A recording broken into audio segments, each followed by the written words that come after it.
Dozens of contacts, all moving fast, all closing on the same point. That's what the radar picture looks like when an Iranian drone swarm is inbound. Not one threat, not two, but a wall of cheap flying machines coming from multiple directions at once, each one designed to make sure the ship in front of them runs out of ways to fight back. 5 years ago, that was a real problem with no clean answer. Today it isn't, because somewhere in that engagement, a beam of focused light starts working through the swarm one drone at a time, and the drones just stop flying. No warning, no explosion at range. They just fall. Iran built its entire naval harassment strategy around a vulnerability that no longer exists. And that's the story we're getting into right now. Why Iran built a drone swarm strategy in the first place. To understand why this matters, you have to start with Iran's actual military situation. Because Iran didn't build a drone swarm strategy because it wanted to. It built one because it had no other choice. Iran can't fight the US Navy head-to-head. That's not an opinion, it's just arithmetic. A US carrier strike group carries more air power than most countries' entire air forces. Iran's surface fleet is aging, its air force runs on decades-old American hardware, it can no longer get parts for, and its Navy doesn't have the blue water capability to project force beyond the Gulf. Conventional confrontation with the US would end badly and quickly, so Iran went a different direction. Instead of trying to match American capability dollar for dollar, they built a strategy around volume and cost. Send enough cheap things at a problem, and eventually the problem runs out of expensive solutions. The Shahed series drones are the heart of that approach. They're not sophisticated. They fly slow, they're relatively easy to detect on radar, and they don't have the kind of electronics you'd find on a military aircraft. What they have is price. A Shahed 136 costs somewhere in the range of $20,000 to $50,000 to produce. A standard missile intercept costs over $2 million. Send 20 drones at a ship and force it to fire 20 missiles, and you've just burned through $40 million worth of the enemy's inventory for under $1 million of your own. That's a trade Iran wins every time. And the strategy had real teeth. In 2019, drone and cruise missile strikes hit the Saudi Aramco processing facilities at Abqaiq and Khurais, knocking out roughly 5% of global oil supply overnight. The attack, in which US officials linked to Iranian hardware, showed the world that this wasn't theory. Cheap aerial munitions could reach high-value targets and cause serious damage before anyone could stop them. In the Red Sea, Houthi forces backed by Iranian weapons and training ran the same playbook against commercial shipping and US Navy warships for months.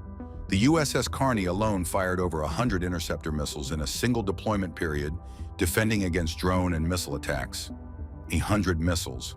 Gone. At sea, you can't just reload.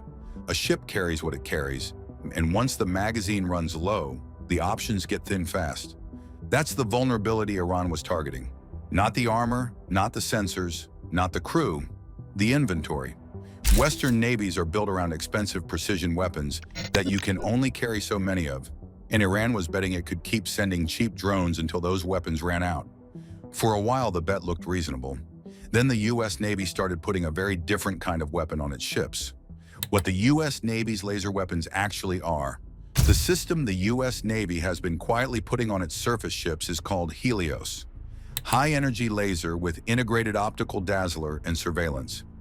USS Preble was the first destroyer to receive it, making her the first operational US surface combatant to carry a solid-state laser weapon.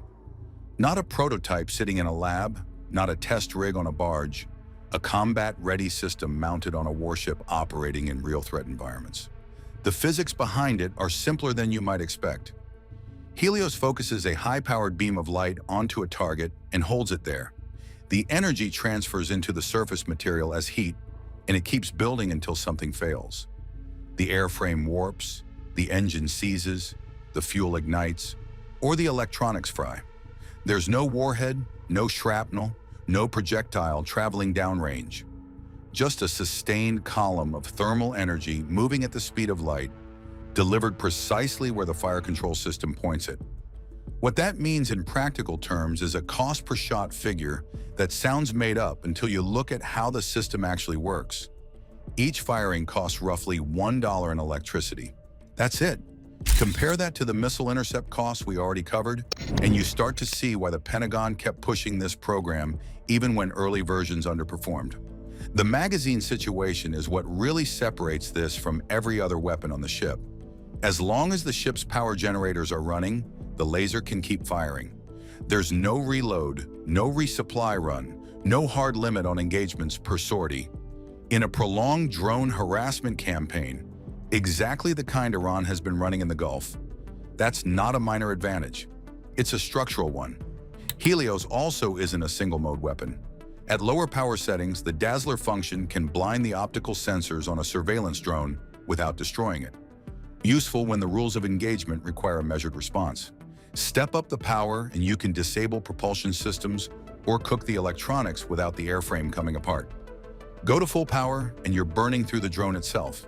The operator picks the effect, the system delivers it. Before Helios, the Navy was already fielding a lower power version called Odin, Optical Dazzling Interdictor, Navy. Odin went on multiple surface ships first, which gave the service real operational data on how directed energy performs outside a test range.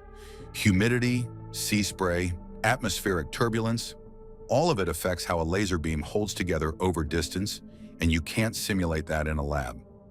Odin gave the Navy years of that data before Helios ever went to sea. The limitations are real and worth stating plainly. Heavy rain or thick fog degrades beam quality significantly because the atmosphere scatters the energy before it reaches the target. The system also needs to hold its beam on a target for several seconds to achieve a kill, which means a target that's maneuvering hard at long range is harder to engage reliably. Against a supersonic anti-ship missile pulling high G turns, a laser at current power levels isn't your first line of defense. But slow, straight-flying drones on a fixed approach path? The dwell requirement barely matters. A Shahed flying a pre-programmed route at low altitude isn't doing anything to break the beam's lock. It's just flying in a straight line toward a ship that's now pointing something at it that doesn't miss and doesn't run out of ammunition. The encounter, laser versus drone swarm. Picture the scenario the US Navy has been wargaming for years. A destroyer operating in the Persian Gulf, well inside the range corridor Iran uses for its drone operations. The radar picture fills with contacts. Not one or two, but a coordinated wave coming in from multiple bearings at once. Some are high, some are skimming low over the water to complicate the tracking picture. This is the swarm profile Iran has rehearsed, and it's specifically designed to split a ship's defensive attention across too many targets simultaneously. Against a traditional layered defense, this is where things get ugly fast. The Phalanx close-in weapon system can engage incoming threats, but it covers a limited arc, burns through its 20mm ammunition quickly, and by the time drones are close enough for Phalanx to reliably engage them, you're already in a bad position. Standard missiles are accurate, but as we covered, there aren't unlimited rounds on board, and they're wasted on a $20,000 drone. Electronic jamming works against drones that rely on GPS or radio command links, but Shahed-type systems fly pre-programmed routes, cut the signal, and they just keep going. None of the traditional answers solve the volume problem cleanly. Helios approaches the same problem differently. The fire control system pulls track data from the ship's radar, assigns priority to the targets posing the most immediate threat, and the beam slews onto the first contact. Slew, dwell, kill, move. The mechanical turret repositions fast enough that the transition between targets takes a fraction of a second. There's no reload cycle between engagements, no cooldown that a swarm operator could try to exploit. The system works through the contacts sequentially, and the engagement rate is measured in seconds per drone, not minutes. The actual kill mechanism depends on where the beam holds. On a drone with a combustion engine, sustained heat on the fuel system or exhaust components can trigger ignition. On an electric UAV, the beam cooking through the fuselage reaches the battery pack or motor controller, and that's the end of the flight. Either way, the drone doesn't explode dramatically at distance. It just stops flying and drops. Sometimes there's a small fire on the way down. Mostly it just falls. That last detail is something Iran's planners didn't fully account for, and it matters operationally. When a missile intercept happens, both sides know. There's a detonation, a debris field, a visible event that tells the attacking force its drone was stopped. The swarm operators can count intercepts, adjust, and keep pushing. With a laser kill, the feedback loop breaks down. A drone goes offline and the operators have no immediate way to know why. Signal failure, mechanical fault, or something they can't see burning through the airframe from 12 kilometers away. The swarm starts thinning, and the people who launched it don't have a clear picture of what's stopping it. U.S. Navy testing has demonstrated exactly this capability against drone targets under operational conditions, and the service has publicly confirmed Helios is deployed and functional.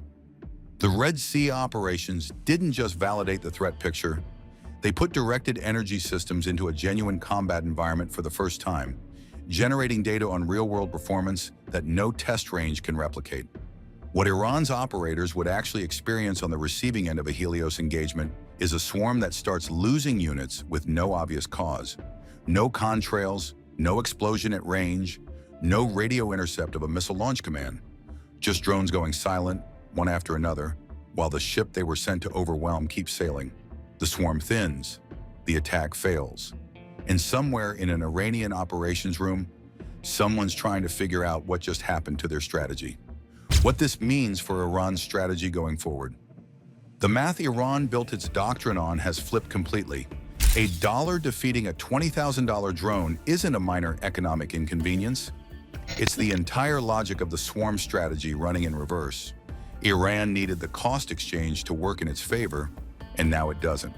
So what does Iran do next? There are a few options on paper, and none of them are good. The first is speed. If a laser needs several seconds of dwell time to achieve a kill, then a faster drone reduces the window the beam has to work with. In theory, you could build drones that cross the engagement zone quickly enough to limit damage. In practice, faster drones cost more to produce, require better propulsion systems, and burn more fuel, which cuts range. The whole point of the Shahid approach was disposable cheapness. The moment you start engineering for laser resistance, you're spending more per unit, which means you need fewer of them, which means the swarm gets smaller, which means the saturation strategy stops working. Reflective coatings are the other idea that gets floated. Certain materials can deflect or disperse laser energy rather than absorbing it. So coat the drone's surface, and maybe you reduce the beam's effectiveness. The problem is that materials capable of reflecting the specific wavelengths, military lasers operate at add weight, add cost, and require manufacturing precision that a mass production drone facility isn't set up for. You've turned a cheap, expendable weapon into an expensive, specialized one. And you've still only bought a few extra seconds of dwell time, not immunity. The saturation angle is the only one with any real logic to it. If you can't make each drone harder to kill, send enough of them that the laser can't work through the whole swarm before some get through. To do that, you need to know the system's maximum engagement rate, how many drones per minute it can cycle through, and then exceed it by a wide enough margin that some survive. The engagement rate for Helios is not public information. Iran would be building toward a number it can't verify, spending money on drone production at a scale that starts to undermine the cost advantage that made the strategy viable in the first place. Every Iranian naval commander and IRGC planner operating in the Gulf now has to factor in that any U.S. Navy destroyer they're looking at might be carrying a weapon with an effectively unlimited magazine. That changes targeting calculus, risk tolerance, and the whole harassment playbook Iran has been running for years. There's an irony buried in all of this that's worth sitting with. Iran's persistent drone pressure in the Gulf and the Red Sea, the harassment, the Houthi campaigns, the cost exchange problem that had Western navies genuinely worried. That pressure is a big part of why the U.S. moved so fast to get directed energy systems operational. Iran kept poking at the vulnerability, and the U.S. responded by closing it. The aggression that was supposed to stress American naval capacity may have done more to accelerate American laser development than any Pentagon budget cycle would have on its own. Iran spent years building a strategy around a math problem it thought the U.S. couldn't afford to fix. Then the U.S. fixed it for roughly $1 a shot. The upgraded F-22 Raptor is challenging global defense norms. With enhanced stealth, improved engines, and advanced sensor fusion, its air superiority is redefined. Critics warn these changes could trigger an arms race, while others argue it secures U.S. dominance. Meanwhile, China and Russia are investing in next-generation fighter technologies to lead the innovation race. As Beijing and Moscow ramp up their modernization efforts, the critical question remains: can the F-22 maintain its supremacy, or will emerging platforms like the F-47 usher in a new era of aerial warfare? Join us as we uncover the cutting-edge upgrades of the F-22 Raptor, advancements so powerful they've captured China's attention. The F-22 Raptor is one of the most advanced fighter jets ever built, but it didn't start out that way. It began as part of the U.S. Air Force's Advanced Tactical Fighter program in 1981. The goal was to replace the F-15 and F-16, which were powerful but becoming vulnerable to new Soviet threats.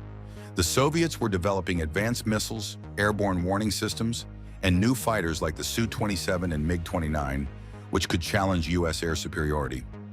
To stay ahead, the U.S. needed a fighter that was faster, stealthier, and more advanced. Engineers designed the ATF to dominate in a future war, using cutting-edge technology like lightweight materials, better flight controls, and engines that allowed supercruise. Sustained supersonic flight without using fuel-hungry afterburners. Most importantly, it had stealth capabilities, making it nearly invisible to enemy radar. After years of competition, Lockheed YF-22 won against Northrop's YF-23 in 1991. While the YF-23 was stealthier and faster, the YF-22 was more maneuverable thanks to its thrust vectoring engines, which allowed it to perform sharp turns and outmaneuver enemies in close combat. Lockheed's design also had fewer risks, making it the Air Force's top choice. Over the years, the F-22 has received multiple upgrades to keep it at the top of the game. Originally built for air-to-air combat, it has been enhanced to handle air-to-ground missions with precision bombs, making it more versatile. Its avionics have been upgraded, including better radar and sensor fusion, allowing pilots to detect and track threats even more effectively. One of the biggest improvements is its stealth maintenance.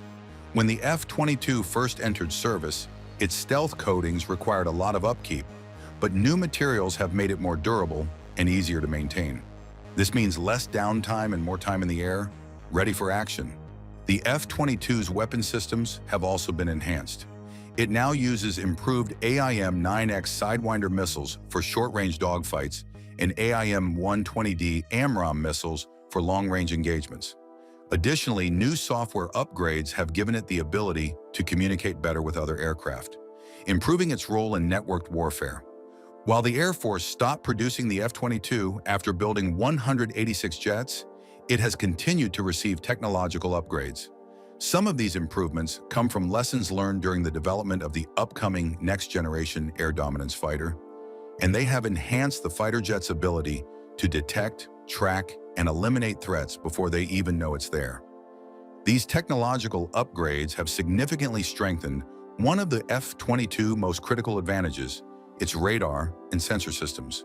The jet's AN/APG-77 radar allows pilots to spot enemy aircraft from extreme distances while staying undetected. This radar uses active electronically scanned array technology, which improves tracking and targeting while reducing the chance of being detected by enemy systems. Combined with powerful jamming capabilities, the F-22 can disrupt enemy communications and radar, making it even harder to counter. The F-22 doesn't just rely on stealth, it's also armed with some of the deadliest air-to-air weapons in the world. The AIM-120 AMRAAM missile is its primary long-range weapon, designed to engage enemy aircraft before they get close. For close-range combat, the AIM-9X Sidewinder offers unmatched agility, allowing the Raptor to take down threats even during high-speed dogfights. Additionally, the F-22 carries an M61 Vulcan 20mm cannon, a 6-barrel rotary gun capable of firing 6,000 rounds per minute. This provides a powerful backup for situations where missiles aren't an option. Speed and agility are key to the F-22's dominance. Its thrust vectoring nozzles give it unmatched control in the air, allowing it to perform maneuvers no other fighter can match. Whether it's executing high G turns, rapid climbs, or sudden dives, the Raptor can outmaneuver opponents with ease. This ability is critical in dogfights, where the slightest advantage can mean the difference between victory and defeat. Former pilots often describe flying the F-22 as effortless, with its advanced flight controls making complex maneuvers feel smooth and precise. This agility ensures the Raptor can engage and disengage at will, giving its pilots complete control over the battlefield. While the F-22 is already a technological marvel, ongoing software and hardware upgrades will keep it ahead of emerging threats. The F-3R, that is, Form, Fit, Function, Refresh program, is enhancing the aircraft's avionics, increasing its processing power and sensor capabilities.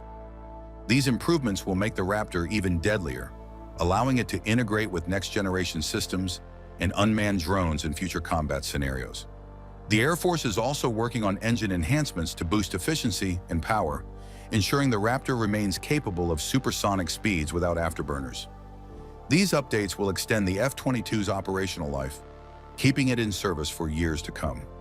Last year, Lockheed Martin successfully ran 6 flight tests to add new high-tech features to the stealth fighter. The U.S. Air Force relies heavily on its fleet of F-22s, and these upgrades will help keep the jet at the top of its game, possibly all the way into the 2040s. Some of the biggest improvements include a new infrared defensive system, advanced sensors, and special stealthy drop tanks that extend its range. At the 2025 Air and Space Forces Warfare Symposium, Lockheed Martin shared updates about these developments. Right now, the Air Force has about 180 F-22s, though 32 of them are older models used only for training and testing. Mike Shoemaker, a top executive at Lockheed Martin, emphasized the significance of the upgrades, stating that modern fighter jets must have enhanced vision, quicker threat detection, and extended strike capabilities. He mentioned that recent flight tests had concentrated on integrating advanced sensors to improve the F-22 Raptor's ability to track and engage targets from much greater distances, significantly boosting its combat advantage. While Lockheed Martin didn't share specific details about these sensors, the Air Force has been testing stealthy underwing pods on the F-22 for years.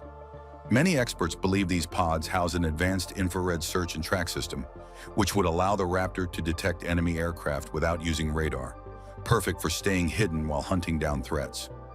Another major improvement coming to the F-22 is its next-generation infrared defensive system. Mike confirmed that Lockheed Martin is already under contract to integrate this technology, which will give the Raptor better missile warning capabilities in long-range detection. In simple terms, this means the jet will not only be better at spotting enemies, but also at avoiding surprise attacks. Lockheed Martin previously revealed that IRDS will use a distributed sensor system based on Hyperspeed technology, first introduced in 2022. Hyperspeed sensors provide a constant infrared view of the battlefield, helping pilots detect and track threats, even in complete darkness. So far, these sensors have only been fully integrated into F-5 advanced Tiger jets used by private military contractors. Now they're making their way to the world's most advanced stealth fighter. Mike's comments confirm that the F-22's new advanced sensor upgrade is different from the infrared search and track distributed system. This suggests that the Raptor may get even more advanced infrared tracking capabilities. Adding an extra infrared sensor pod alongside IRDS makes sense.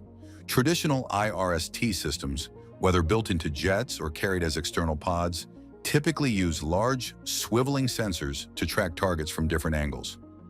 TAC IRST, the system being developed for the F-22, works differently. In 2017, Ken Merchant, a Lockheed Martin executive for the F-22 program, explained that there wasn't enough space inside the jet to install a full IRST system like the F-35's Electro-Optical Targeting System, or EOTS. EOTS mainly helps with air-to-ground targeting, but it also has infrared tracking capabilities. Even on its own, IRDS would be a huge improvement over the F-22's current ANAAR-56 missile launch detector, which only provides basic infrared warnings. TASI IRST sensors spread across the aircraft could help the Raptor detect threats more effectively, similar to how the F-35 distributed aperture system works. Using both built-in and podded IRST sensors together would be a game changer. As experts have explained, traditional IRST sensors can only detect a target's direction and movement, but struggle to determine its exact range. However, if two aircraft with IRST systems share data, they can quickly triangulate a target's position with precision. Lockheed Martin has already demonstrated this kind of teamwork using its Legion pod, which features an IRST-21 sensor. This system can provide high-quality targeting data and has been tested on various fighter jets. The F-22 was originally supposed to have an IRST system, but budget cuts removed it late in development. Now, with stealth technology becoming more common worldwide, the U.S. military sees infrared tracking as crucial. Unlike radar, which actively sends out signals that enemies can detect, IRST works passively. It simply listens for heat signatures, making it perfect for tracking stealth aircraft. IRST can also help radar systems lock onto targets more effectively, providing better accuracy without revealing the jet's position. One of the biggest advantages of IRST is that it's immune to electronic warfare. Modern enemy forces use jamming technology to disrupt radars, but infrared tracking can't be blocked in the same way. This makes IRST a powerful tool for detecting and tracking stealthy threats. Mike reassured that any new F-22 upgrades would maintain the aircraft's stealth capabilities. This is crucial as the U.S. faces increasing threats from advanced enemy aircraft and stealthy weapons. China, for example, recently unveiled two new stealth fighter designs, signaling rapid advancements in their air combat technology. He also emphasized the importance of detecting threats from greater distances in modern air combat. He explained that if an aircraft could sense and see farther, it would also be able to share that information with other units. The F-22 Raptor had already proven itself as one of the most advanced fighters, acting as a central coordinator for larger aerial teams. Mike noted that it could gather intelligence, guide other aircraft, and ensure air superiority. Lockheed Martin, alongside the U.S. Air Force and industry partners, had been working to enhance the Raptor's communication and networking abilities to further improve its role in battle. According to Lockheed Martin, the F-22 was the first combat aircraft to fully utilize an open mission systems architecture, which allowed for faster and easier software upgrades. This feature made the aircraft highly adaptable to new technologies. A major software update known as Release 4 was in its final testing phase. If everything proceeded as planned, the update would be available for the entire F-22 fleet by the end of the spring. He also pointed out that this upgrade would make it easier to integrate third-party applications into the aircraft's mission systems, enhancing its capabilities even further. When discussing the timeline for the Raptor's new sensor capabilities, Mike mentioned that they were expected to be delivered to the fleet within the next few years. In the meantime, he highlighted that the F-22 remained in high demand. It was also revealed that Lockheed Martin had been supporting increased operations and deployments despite the relatively small size of the F-22 fleet. He acknowledged the challenges of maintaining a fleet that had accumulated over 500,000 flying hours, but reassured that the aircraft would not require major structural upgrades to continue serving well into the 2040s. The long-term future of the F-22, however, remained tied to the Air Force's next-generation air dominance program. Originally designed to replace the Raptor, NGAD had undergone a detailed review the previous year. It was suggested that the analysis appeared to favor continuing the program as planned, although concerns about affordability persisted. Developing a next-generation fighter required significant funding, which had to be balanced with other military priorities, such as stealth refueling tankers and AI-powered drone wingmen, known as collaborative combat aircraft. Additionally, rising costs in the Sentinel intercontinental ballistic missile program had forced the Air Force to reassess its budget. Shoemaker also mentioned that discussions were still ongoing regarding the optimal size of the B-21 Raider stealth bomber fleet. Meanwhile, the Department of Defense was facing potential budget cuts to existing programs in order to redirect resources toward new priorities, including the Golden Dome missile defense system. Despite these uncertainties, Lockheed Martin remained confident in the F-22's continued importance. It was indicated that the aircraft's upgrades were already contributing to NGAD research, ensuring its relevance in modern air combat. However, as the U.S. Air Force moves forward with the next generation of fighters, a major shift is underway. The recent unveiling of the F-47, the Air Force's newest jet, marks a significant leap beyond the F-22, offering superior range, stealth, and cost-effectiveness. Air Force Chief of Staff General David W. Alvin, who spoke at a high-profile event alongside former President Donald Trump, revealed new details about this once-secret aircraft. Alvin reportedly stated that, despite claims from adversaries, the F-47 would be the first crewed sixth-generation fighter in the world. His comments were seen as a response to China, which had recently unveiled its own stealth aircraft. He explained that the F-47 would join the B-21 Raider stealth bomber in the Air Force's new fleet and would be equipped with advanced stealth technology, next-generation sensors, and long-range attack capabilities. These features, he noted, would make the aircraft highly effective in contested battle zones.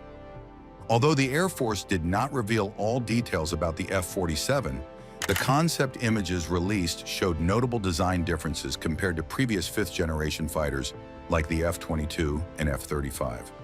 Observers noted that while the F-47 had a traditional, stealthy nose and bubble canopy, it also included forward canards and sharply angled wings, features not commonly associated with stealth aircraft. Alvin reportedly emphasized that the F-47 would have a significantly longer range than the F-22. The existing F-22 could fly more than 1,850 miles with external fuel tanks before needing to refuel, but the F-47 was expected to exceed that distance considerably. Discussions within the Air Force had suggested the possibility of producing two variants of the aircraft, one larger version designed for long-range missions, particularly in the Pacific, and another smaller version optimized for shorter-range operations in Europe.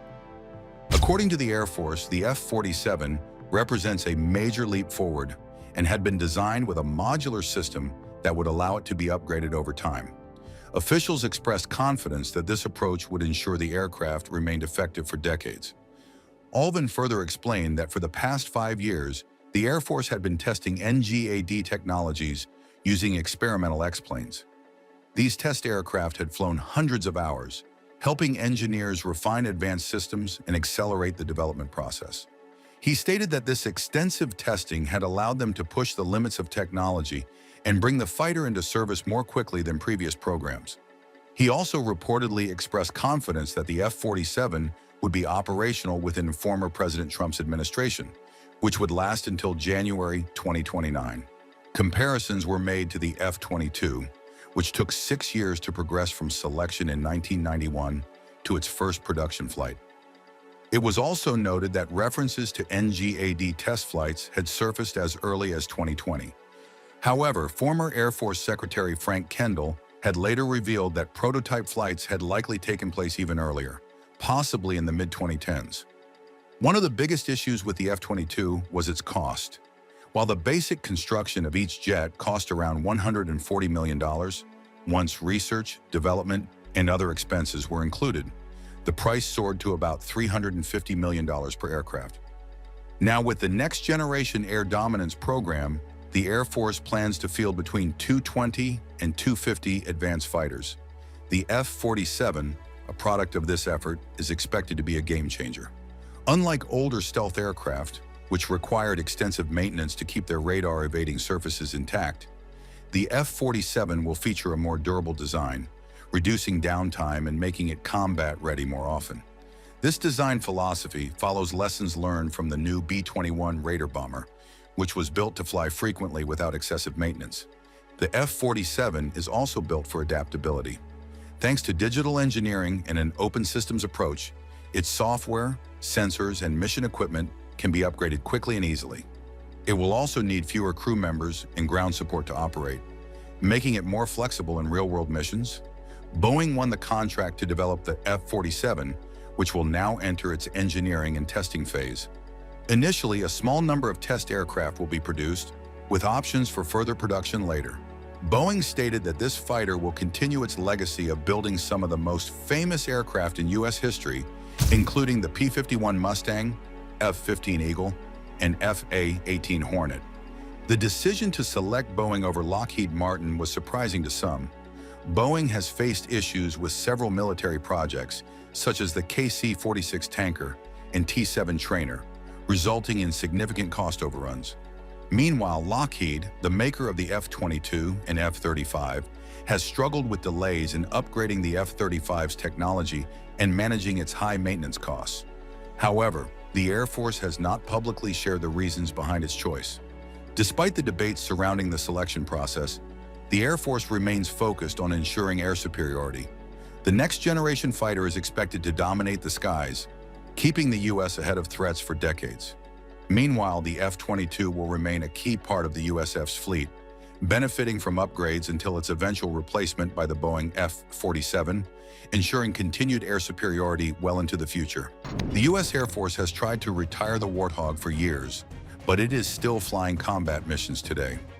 Built in the 1970s, the Fairchild Republic A-10 Thunderbolt II is still flying combat missions in one of the most dangerous regions in the world, tracking fast-moving threats in the Strait of Hormuz. So how does a 50-year-old warplane stay relevant in the age of stealth jets and hypersonic weapons? And what is it doing today that modern fighters still can't replicate? Join us as we reveal why the Warthog refuses to disappear and how Iran is currently paying the price for that. Let us start with the sound, one of the things the Warthog is famous for. When an A-10 fires its cannon, the noise it makes sounds like the sky is tearing open.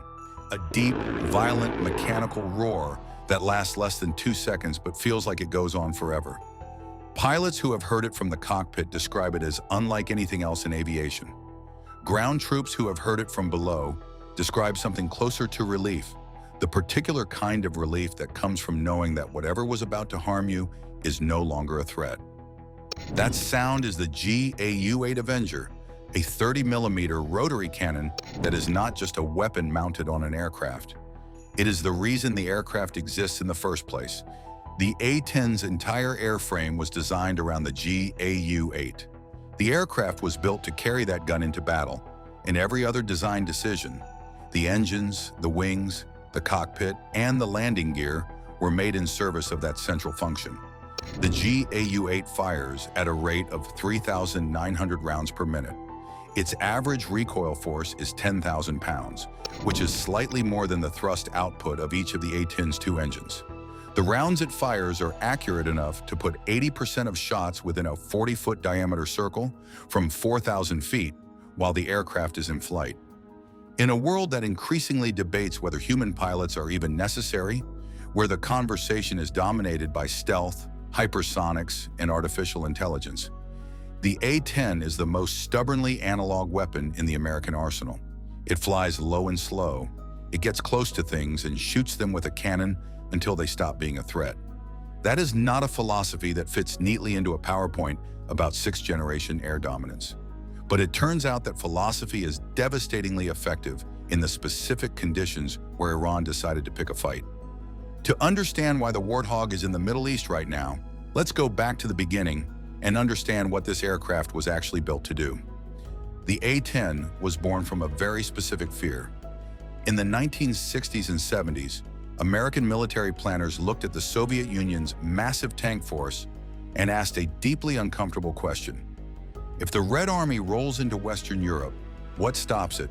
The answer they arrived at was an aircraft designed from scratch to destroy armored vehicles as quickly and as cheaply as possible, in the most dangerous conditions imaginable, and then come home. The result was an aircraft with a titanium-armored cockpit nicknamed the Bathtub, redundant flight systems designed so the aircraft could continue flying after taking significant damage, and an airframe robust enough to return to base with one engine destroyed, one tail damaged, or significant wing damage. The Warthog was built to survive being hit and keep fighting anyway. During Desert Storm alone, A-10s destroyed over 900 Iraqi tanks, around 2,000 military vehicles, and nearly 1,200 artillery systems. It even reportedly shot down 2 Iraqi helicopters, a rare feat for a ground attack aircraft that carries no radar and was never intended for air-to-air combat. After Desert Storm came Kosovo, then Afghanistan, then Iraq again, then Libya, then Syria. Every time the military establishment declared the Warthog obsolete, another conflict arose in which it proved to be exactly the right tool for exactly the right job. The Air Force, for its part, has been trying to retire the A-10 for years. The argument is straightforward and not without merit. The aircraft is slow and non-stealthy, built for low-altitude attacks that become genuinely dangerous against modern air defenses, equipped with man-portable missiles and radar-guided guns. Advanced air defense systems from Russia and China can engage it long before it reaches its target. The Air Force argues that modern multi-role fighters equipped with precision-guided munitions can perform close air support from safer altitudes, and that the money spent maintaining an aging fleet of specialized aircraft would be better directed toward next-generation capabilities. The Air Force's fiscal year 2026 budget included a request for $57 million to retire all 162 remaining A-10s, 2 years ahead of schedule. The plan was clear. The Warthog was done. However, the Congress disagreed again. The fiscal year 2026 National Defense Authorization Act prohibited the Air Force from reducing the A-10 inventory below 103 aircraft and required at least 93 primary mission aircraft through September 30th, 2026.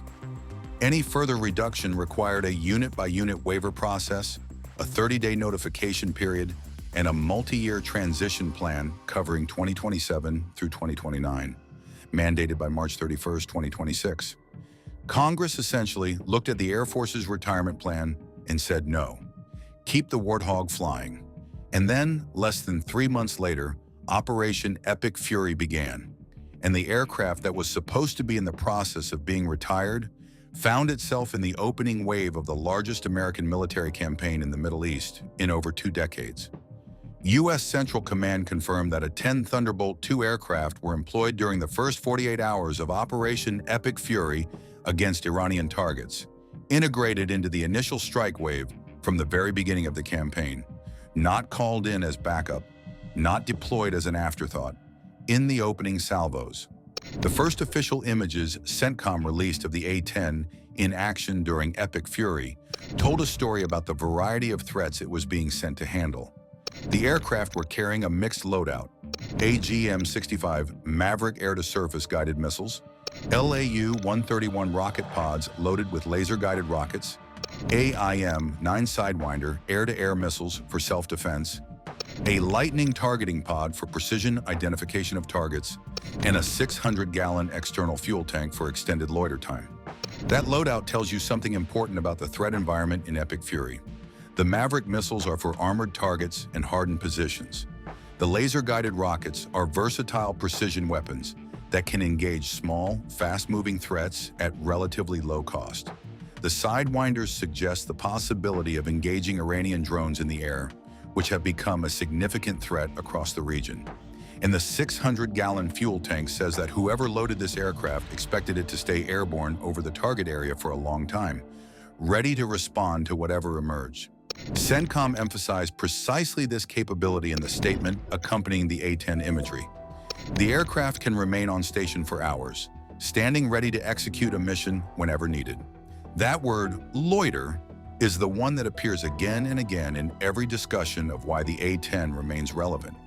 Multi-role fighters can deliver more sophisticated weapons from greater distances, but they cannot circle over a target area for hours at a time, watching for threats to emerge, waiting for a boat to appear around a headland or a missile launch team to move positions. The A-10 can, and in the geography of the Strait of Hormuz, that capability proved decisive. Chairman of the Joint Chiefs of Staff General Dan Kane confirmed at a Pentagon press conference that the A-10 Warthog is now engaged across the southern flank of Operation Epic Fury, hunting and killing fast-attack watercraft in the Strait of Hormuz.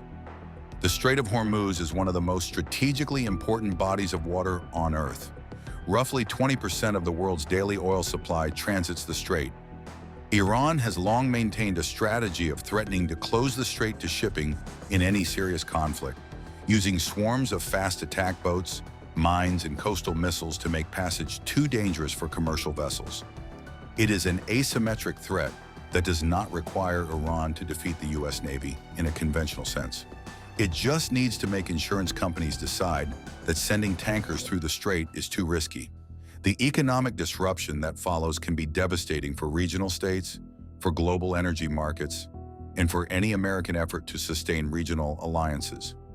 Iran's fast attack boat strategy is built on numbers and speed, Small, fast vessels, difficult to track, appearing from coastal inlets and islands, capable of laying mines or firing missiles before air defense systems can respond effectively. Against an F-35 operating at altitude, these boats are genuinely hard to engage. They are fast, small, low on the water, and easy to lose against the radar clutter of a busy coastline. Against an A-10 flying low and slow at 300 knots with a targeting pod, a Maverick missile, and a pilot who has been training for exactly this scenario for years, they are not hard to find at all. The A-10 was specifically trained for the maritime role of hunting Iran's fast boat fleets long before Operation Epic Fury began. In early February 2026, A-10s were conducting close air support missions for the USS Santa Barbara in the Arabian Gulf as part of the force buildup ahead of the campaign, protecting mine-hunting operations in constrained waters near the strait from fast boat swarms and mining threats. In a March 16th video, CENTCOM Commander Admiral Brad Cooper stated that U.S. forces had destroyed more than 100 Iranian naval vessels and vowed to continue rapidly depleting Iran's ability to threaten freedom of navigation in and around the Strait of Hormuz. 100 vessels, and the A-10 was actively contributing to that tally, not as a supplementary platform, but as one of the primary tools the U.S. military chose to clear the strait.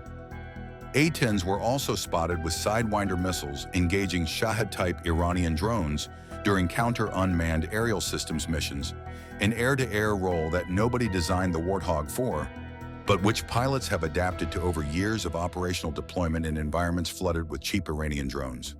As the campaign expanded, flight tracking data revealed that the Air Force was preparing to send additional A-10s across the Atlantic toward the Middle East, with 12 aircraft arriving at RAF Lakenheath in late March 2026, suggesting a significant expansion of the Warthog's role in the campaign. The aircraft that the Air Force was actively trying to retire 6 months earlier was being reinforced mid-conflict. The debate about the A-10's future will continue after Epic Fury ends, but right now, somewhere over the Strait of Hormuz, an aircraft designed in the 70s to kill Soviet tanks is flying low over contested waters, scanning for Iranian fast boats, and making the Islamic Revolutionary Guard Corps pay for the mistake of thinking that cheap, swarming naval tactics could close the world's most important oil choke point without consequence. In an unexpected turn of events, one of the United States Navy's most formidable billion-dollar warships was under attack. This exceptional war vessel, which is renowned for its agility, speed, better maneuverability, and resilience against damage, was recently attacked by pirates. While this sounds like a scene from a movie, this event, however, recently played out on the high seas. This shocking event has aroused curiosity and raised several questions. How did these modern-day pirates have the courage to attack such a strong naval force? How did this event play out? Join us as we delve into the shocking situation surrounding the pirate attack on a United States $70 billion Navy ship. Pirates are not just fictional characters from old stories. In fact, they are real and still as dangerous as they were back in the day. In the golden age of piracy during the 16th and the 17th centuries, many Europeans turned to piracy to escape poverty. These feared groups have been around since ancient times, threatening the trade routes of ancient Greece and stealing grain and olive oil from Roman ships. The Vikings were the most widespread pirates in early medieval Europe.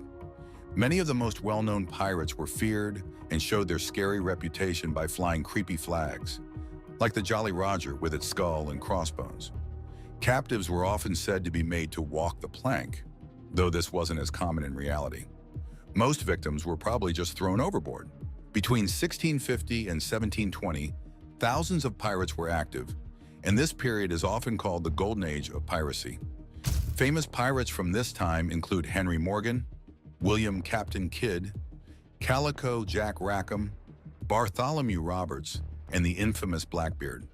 Although this golden age ended in the 18th century, piracy still exists today in some areas, especially the South China Seas. Why did people become pirates? In England, social changes and unfavorable conditions forced many small farmers and tradesmen out of work due to large landowners and businesses taking over. These displaced people moved to cities in search of greener pastures. But the situation remained the same. In London, there was overcrowding and unemployment. And there wasn't enough money to support the poor. People had to find their own ways to survive. They weren't just poor, they had no hope for a better life. Piracy attracted poor sailors because it offered a way to take control of their lives. In a time when few people traveled and young men often had to work long apprenticeships before becoming independent, many were already tempted by the tough life at sea. Young boys could get jobs on ships and make money before they were fully grown because agility was as important as strength. However, ordinary sailors worked hard for low wages and had to follow strict rules. In contrast, piracy offered a chance to get rich quickly and to have power over others. One frightening punishment for pirates was being marooned, left alone on a deserted island with some food, water, and a loaded gun, forcing them to make a tough choice. Modern pirates are different. Instead of swords, they use guns and rocket launchers. Piracy has gone up 75% in the last 10 years, with waters near Somalia being especially risky. These pirates use fast boats, fake distress signals, and tricks to get up close to big ships. Once on board, they want ransom money, sometimes in the millions. The absence of any government-run naval authority along the Somali coast was causing problems, especially in 2006. Some pirate groups, led by local warlords, started capturing merchant ships to demand ransoms for the ships and their crews. As these raids succeeded, the pirates grew more daring and they began hijacking United Nations aid ships and even tried to take over a cruise liner for ransom. In response, U.S. and coalition ships from Combined Task Force 150 started actively chasing after pirate vessels to stop these attacks. One can probably tell by now the fight against piracy is a joint effort, and the U.S. Navy plays a big role in it. Despite all efforts made by the U.S. Navy, some encounters with pirates turn out to be rather unideal. One shocking event occurred on March 18, 2006, when the Ticonderoga-class guided missile cruiser USS Cape St. George, or CG-71, and the Arleigh Burke-class guided missile destroyer USS Gonzales, or DDG-66, were both on a critical mission as part of Task Force 150. Standing as a resolute deterrent against the scourge of piracy, in a shocking encounter that occurred on the waters off the coast of Somalia, the United States Navy found itself locked in a life-or-death struggle against a brazen band of armed pirates. On this day, the destroyer USS Gonzales spotted a suspicious vessel, a large diesel-powered skiff, towing two smaller gasoline-powered skiffs, about 25 nautical miles off the Somali coast. Recognizing the typical pirate setup, USS Gonzales, with USS Cape St. George approaching from 40 miles away, followed the suspects through the night. Just before sunrise, both American ships deployed teams in rigid inflatable boats to investigate. The boarding attempt was quickly halted when pirates opened fire from very close range, leading the boats to return fire and pull back. The pirates pursued the boarding teams and then fired rocket-propelled grenades and small arms at the Navy ships. With the distance too close for major weapon systems, the American ships used small-caliber guns to retaliate. A .50-caliber tracer round from USS Gonzales hit a fuel drum on the pirate skiff, causing a fire that destroyed the larger skiff. The two smaller skiffs, seeing the flames, surrendered to USS Cape St. George. By the end of the confrontation, at least one pirate was confirmed dead, and 12 pirates, including 5 wounded, were captured.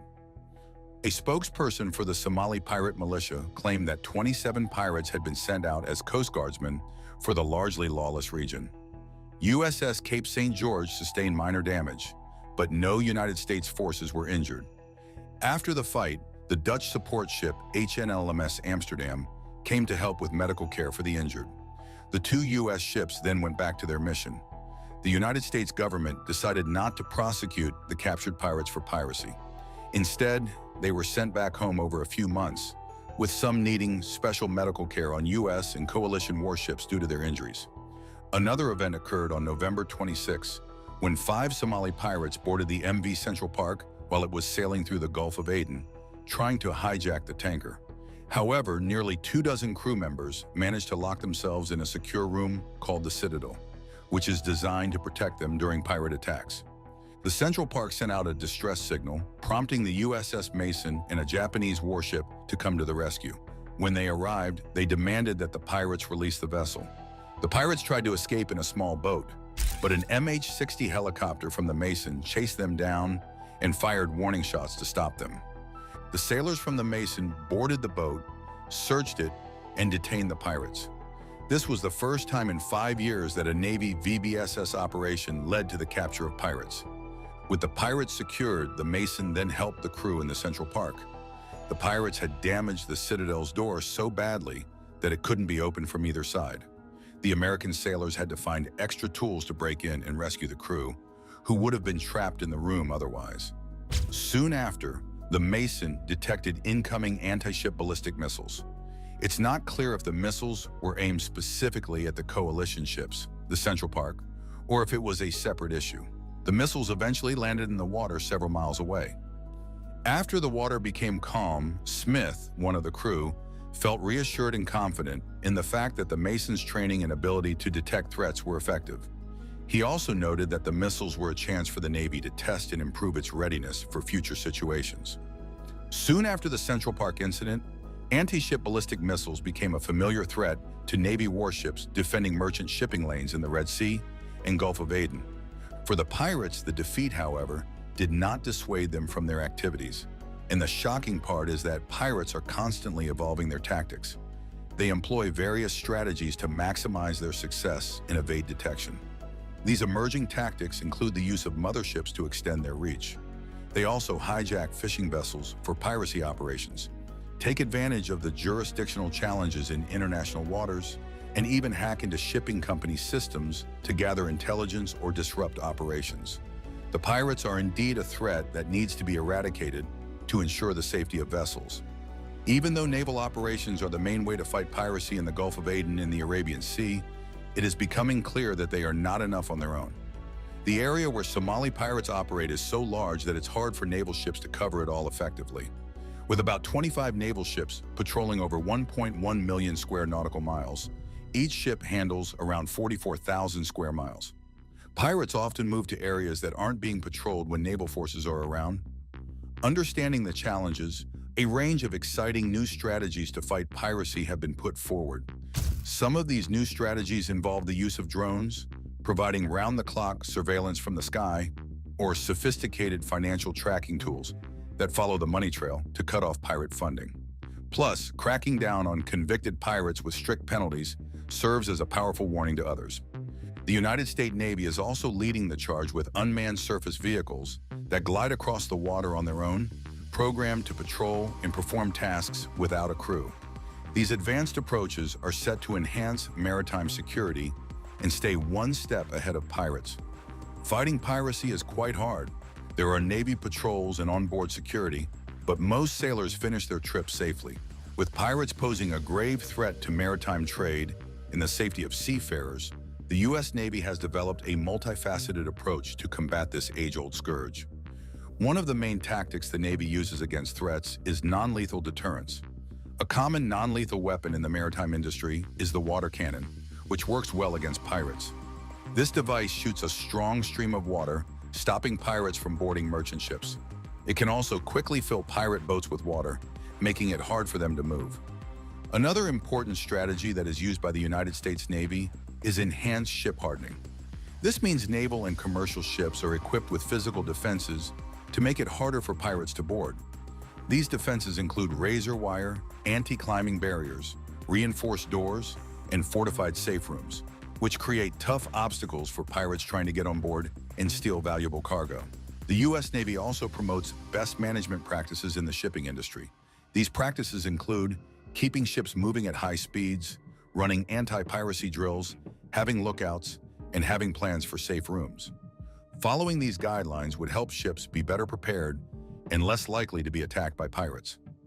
A fascinating aspect of the U.S. Navy's anti-piracy efforts is the use of aerial surveillance. Helicopters and unmanned aerial vehicles are deployed to scan vast ocean areas, spot suspicious activities, and relay real-time information to naval ships and maritime authorities. This high-tech eye in the sky boosts situational awareness, allowing the Navy to respond swiftly to pirate threats and effectively position its assets. Equally important is the Navy's commitment to collaborative information sharing. By actively participating in initiatives like the Maritime Security Center Horn of Africa and the International Maritime Bureau's Piracy Reporting Center, the Navy exchanges vital intelligence, incident reports, and piracy trends with international partners. This cooperation builds a comprehensive picture of piracy activities, helping everyone prepare for and respond to potential threats more effectively. The U.S. Navy also focuses on helping regions prone to piracy. They run training programs, joint exercises, and provide equipment and resources to improve the abilities of local navies and coast guards. This teamwork makes regional forces stronger, enabling them to fight piracy in their own waters and create a safer maritime environment. Additionally, the Navy works hard to raise public awareness about piracy and educate mariners on best practices. They share information through websites, publications, and outreach programs, giving mariners the knowledge they need to reduce the risk of pirate attacks and stay safe. These tactics and strategies make up the U.S. Navy's smart and flexible approach to fighting piracy. Alongside the Navy, important organizations like the International Maritime Bureau play a key role. The IMB tracks and reports piracy incidents worldwide, giving valuable insights to governments and authorities.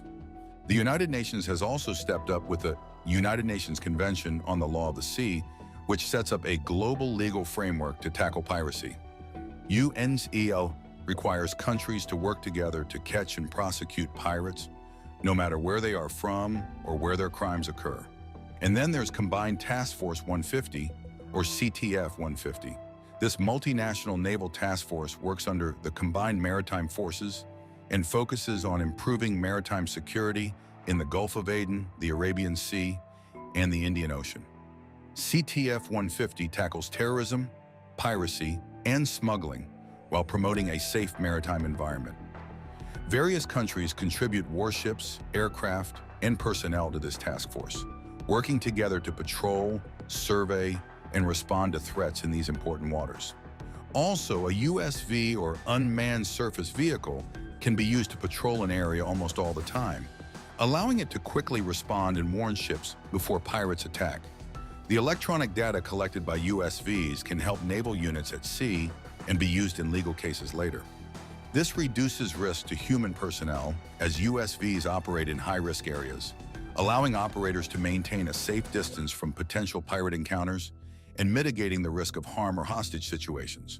Equipped with various sensors, cameras, and surveillance systems that enable them to gather real-time information and imagery, the collected data can be transmitted back to a control center for analysis and decision-making. Plus, the U.S. Navy utilizes advanced sonar systems for underwater surveillance and detection. These systems can detect submerged threats, such as pirate divers or underwater vehicles. Above all, the U.S. Navy makes use of power projection as an important tool in combating piracy. By maintaining a visible presence in piracy-prone regions, the Navy serves as a deterrent to potential pirates. The deployment of warships, aircraft, and other assets showcases the Navy's readiness to respond swiftly and decisively to pirate threats, discouraging pirate activities through the perceived risk involved. This proactive approach helps to prevent attacks before they occur and contributes to the overall reduction of piracy incidents. Power projection enables the U.S. Navy to respond quickly to piracy incidents. With ships placed strategically, the Navy can swiftly intercept and stop pirate activities, offering crucial support to threatened vessels. By boarding and capturing suspicious ships, the Navy disrupts pirate networks and helps prosecute those involved. The Navy's aircraft, including those on carriers and patrol planes, provide valuable aerial support through surveillance and reconnaissance. This helps the Navy stay aware of pirate activities and respond effectively and promptly. The connection between piracy and environmental issues is also significant, particularly concerning maritime activities and their impact on ecosystems. Pirates often resort to unsustainable and destructive fishing practices that decimate fish populations. Meanwhile, pirate vessels also regularly pollute the ocean through oil spills and chemical discharges, poisoning marine life and habitats. Plus, when pirates anchor in sensitive areas like coral reefs, they destroy these fragile ecosystems that support maritime biodiversity and coastal resilience. The United States Navy is also working to reduce the environmental damage caused by piracy.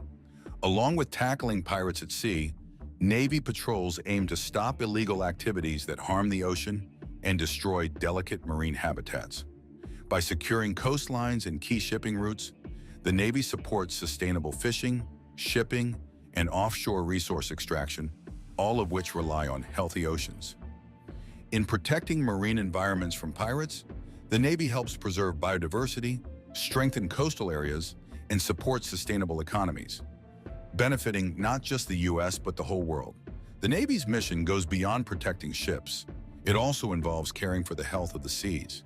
This country is deeply committed to keeping the seas safe and secure. Its Navy takes a strong stand against piracy, actively participating in global operations like Combined Task Force 150. This effort is crucial in deterring and battling piracy in high-risk areas. The Navy's effort remains obvious with the deployment of ships like the USS Howard, which helps protect hijacked vessels such as the MV Faina. By staying alert and working with international partners, the U.S. Navy shows its unwavering resolve to defend global maritime trade, ensure the safety of sailors, and uphold maritime security principles. Also, the Gulf of Guinea has been a hotspot for maritime crime and piracy for a while. However, in 2021, the number of these incidents, including violent ship boardings and crew kidnappings for ransom, has dropped a lot.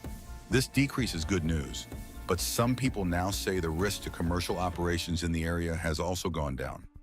It's important for businesses in the Gulf of Guinea to make decisions based on risks, so sudden changes in incident data need to be looked at closely. Simple analysis of maritime security data shows that the drop in incidents might be weak and based on loosely connected actions, suggesting that the belief in reduced threat because of fewer incidents is fragile. China has deployed a powerful weapon into the skies, and even the United States' most formidable ships are not safe. Recently, the growing threats from unmanned aerial vehicles have increased at an alarming rate, and now the United States has finally done something about it. To defend itself against the threats that these aircraft pose, the U.S. has equipped its ships with the deadliest weapons in the world. What are the capabilities of these weapons? Are they formidable enough to protect these aircraft carriers from the growing aerial threats? Join us as we explore the features of some of the deadliest weapons that U.S. Navy ships have been equipped with. The United States Navy is renowned for being the largest and most powerful naval force in the world. With over 90,000 active personnel and around 484 warships, the U.S. Navy plays a crucial role in America's military power and national defense. A vital part of the USN's strength is its fleet of 11 nuclear-powered aircraft carriers, including the advanced Gerald R. Ford class and the Nimitz class. These carriers function as mobile air bases, offering exceptional versatility and combat capabilities to deploy air forces anywhere in the world. Each carrier is supported by a strike group of destroyers, cruisers, and submarines, forming a strong maritime force. The United States Navy's surface fleet includes approximately 70 Arleigh Burke-class destroyers and 22 Ticonderoga-class cruisers, both equipped with the Aegis combat system. This advanced system provides excellent air defense, anti-submarine warfare, and ballistic missile defense with sophisticated radar and missile technology. Additionally, the littoral combat ships add flexibility and speed, especially in coastal regions. Another important part of the U.S. Navy is its submarine fleet, which includes both fast attack submarines and ballistic missile submarines. The Virginia-class SSNs are designed for stealth, reconnaissance, and striking capabilities, while the Ohio-class SSBNs play a crucial role in the U.S. nuclear deterrence strategy. Recently, these warships have been under serious threats from advanced technology like drones and other stealth unmanned aircraft. On October 4, the USS Gerald R. Ford, the newest United States aircraft carrier, set sail for its first deployment amid increasing tensions in the Pacific and uncertainty about the future role of such large ships in warfare. Standing over 9 stories tall and weighing 97,000 tons, 32,000 tons more than the largest Second World War battleships, the Ford is impressive in size. However, it is also fast, powered by advanced A-1B nuclear reactors that give it about 300 megawatts of power, making it nearly 3 times more powerful than current supercarriers. Despite its strength, new anti-ship missiles from China, capable of speeds above Mach 5, pose a significant threat to the Ford and the entire Navy fleet in the Pacific. These missiles could potentially destroy the most advanced ships, similar to how Japan used new attack planes during the Second World War to sink powerful US and British battleships. To battle these new threats, the Navy is employing modern long-range weapons, including universal ship installations, railguns, and lasers, which may change future warfare. Let's explore some of these technologies that would defend these expensive and important ships against aerial threats. Let's start with a special type of gun, the OTO Malera 76. This 76mm gun, also called the OTO 76/62 gun mount, is a naval autocannon made by the Italian company OTO Malera. This gun is small enough to fit on smaller warships. It has a fast firing rate and can use different types of ammunition, making it effective for close-range defense against missiles, aircraft, surface targets, and ground support. The ammo includes armor-piercing, incendiary, and guided rounds designed to target moving anti-ship missiles. It can also be hidden in a stealthy dome. One of the key features of the OTO Malera 76mm gun is its ability to perform multiple roles, including short-range anti-missile defense, anti-aircraft operations, and ground support. The gun's high rate of fire, combined with a diverse range of available ammunition, enhances its effectiveness in various combat situations. The cooling system of this gun utilizes seawater, while fresh water is used for flushing. For its electrical power supply, the gun operates on a main circuit of 4-voltage, 3-phase, and 60 Hz, along with a servo and synchro network operating at 115 voltage, 1-phase, and 400 Hz. This electrical configuration ensures that the gun operates efficiently under various conditions. The OTO Malera 76mm gun has several notable variants, each designed to meet specific operational requirements. The original compact variant features a circular dome and has a firing rate of 85 rounds per minute. In the early 1980s, the super rapid version was introduced, which includes a diagonal dome and a significantly faster firing rate of 120 rounds per minute, achieved through an advanced feed system. This enhanced rate of fire makes the super rapid variant particularly effective in high-pressure combat situations. The Strail system is another significant improvement to the OTO Malera 76mm gun. The Italian Navy favors this variant due to its enhanced capabilities in anti-missile defense, particularly when equipped with dart ammunition, which allows it to counter several subsonic missiles at ranges of up to 8,000 meters. This medium-caliber gun is also effective against surface targets, showcasing its versatility on the battlefield. Another innovative development is the 76/62 Sovraponte, a new compact and lightweight mount for the 76/62 gun. This system is approximately 30 to 40% lighter than the standard Super Rapid and can be installed without penetrating the deck below. It houses 76 ready-to-fire rounds and is available for sale with or without the Strail system. The Sovraponte mount was first installed on the Theon de Revel class patrol vessel of the Italian Navy, positioned above the helicopter hangar, emphasizing its compact design. To enhance the gun's versatility, OTO Malera provides a wide range of specialized ammunition suitable for various combat roles. The available types include high-explosive standard rounds, which weigh 6.296 kilograms and have a range of 16 kilometers. Other ammunition types include the multi-role OTO munition, anti-missile projectiles with proximity fuses and tungsten balls for fragmentation, and semi-armor-piercing SAPOM rounds, which have a range of 16 kilometers. The guided dart projectile is designed for engaging maneuvering aerial and missile targets, while the Volcano guided projectile, weighing 5 kilograms, can reach a range of approximately 40 kilometers. The fire control systems of the OTO Malera 76mm gun have also seen significant advancements over the years. Early versions, such as the compact model, utilized the RTN-10X Orion radar. Later, in the early 1980s, the more advanced RTN-30X radar was introduced. This new system is capable of managing various calibers, including 40mm, 76mm, and 127mm, as well as missiles like the Sea Sparrow and Aspide.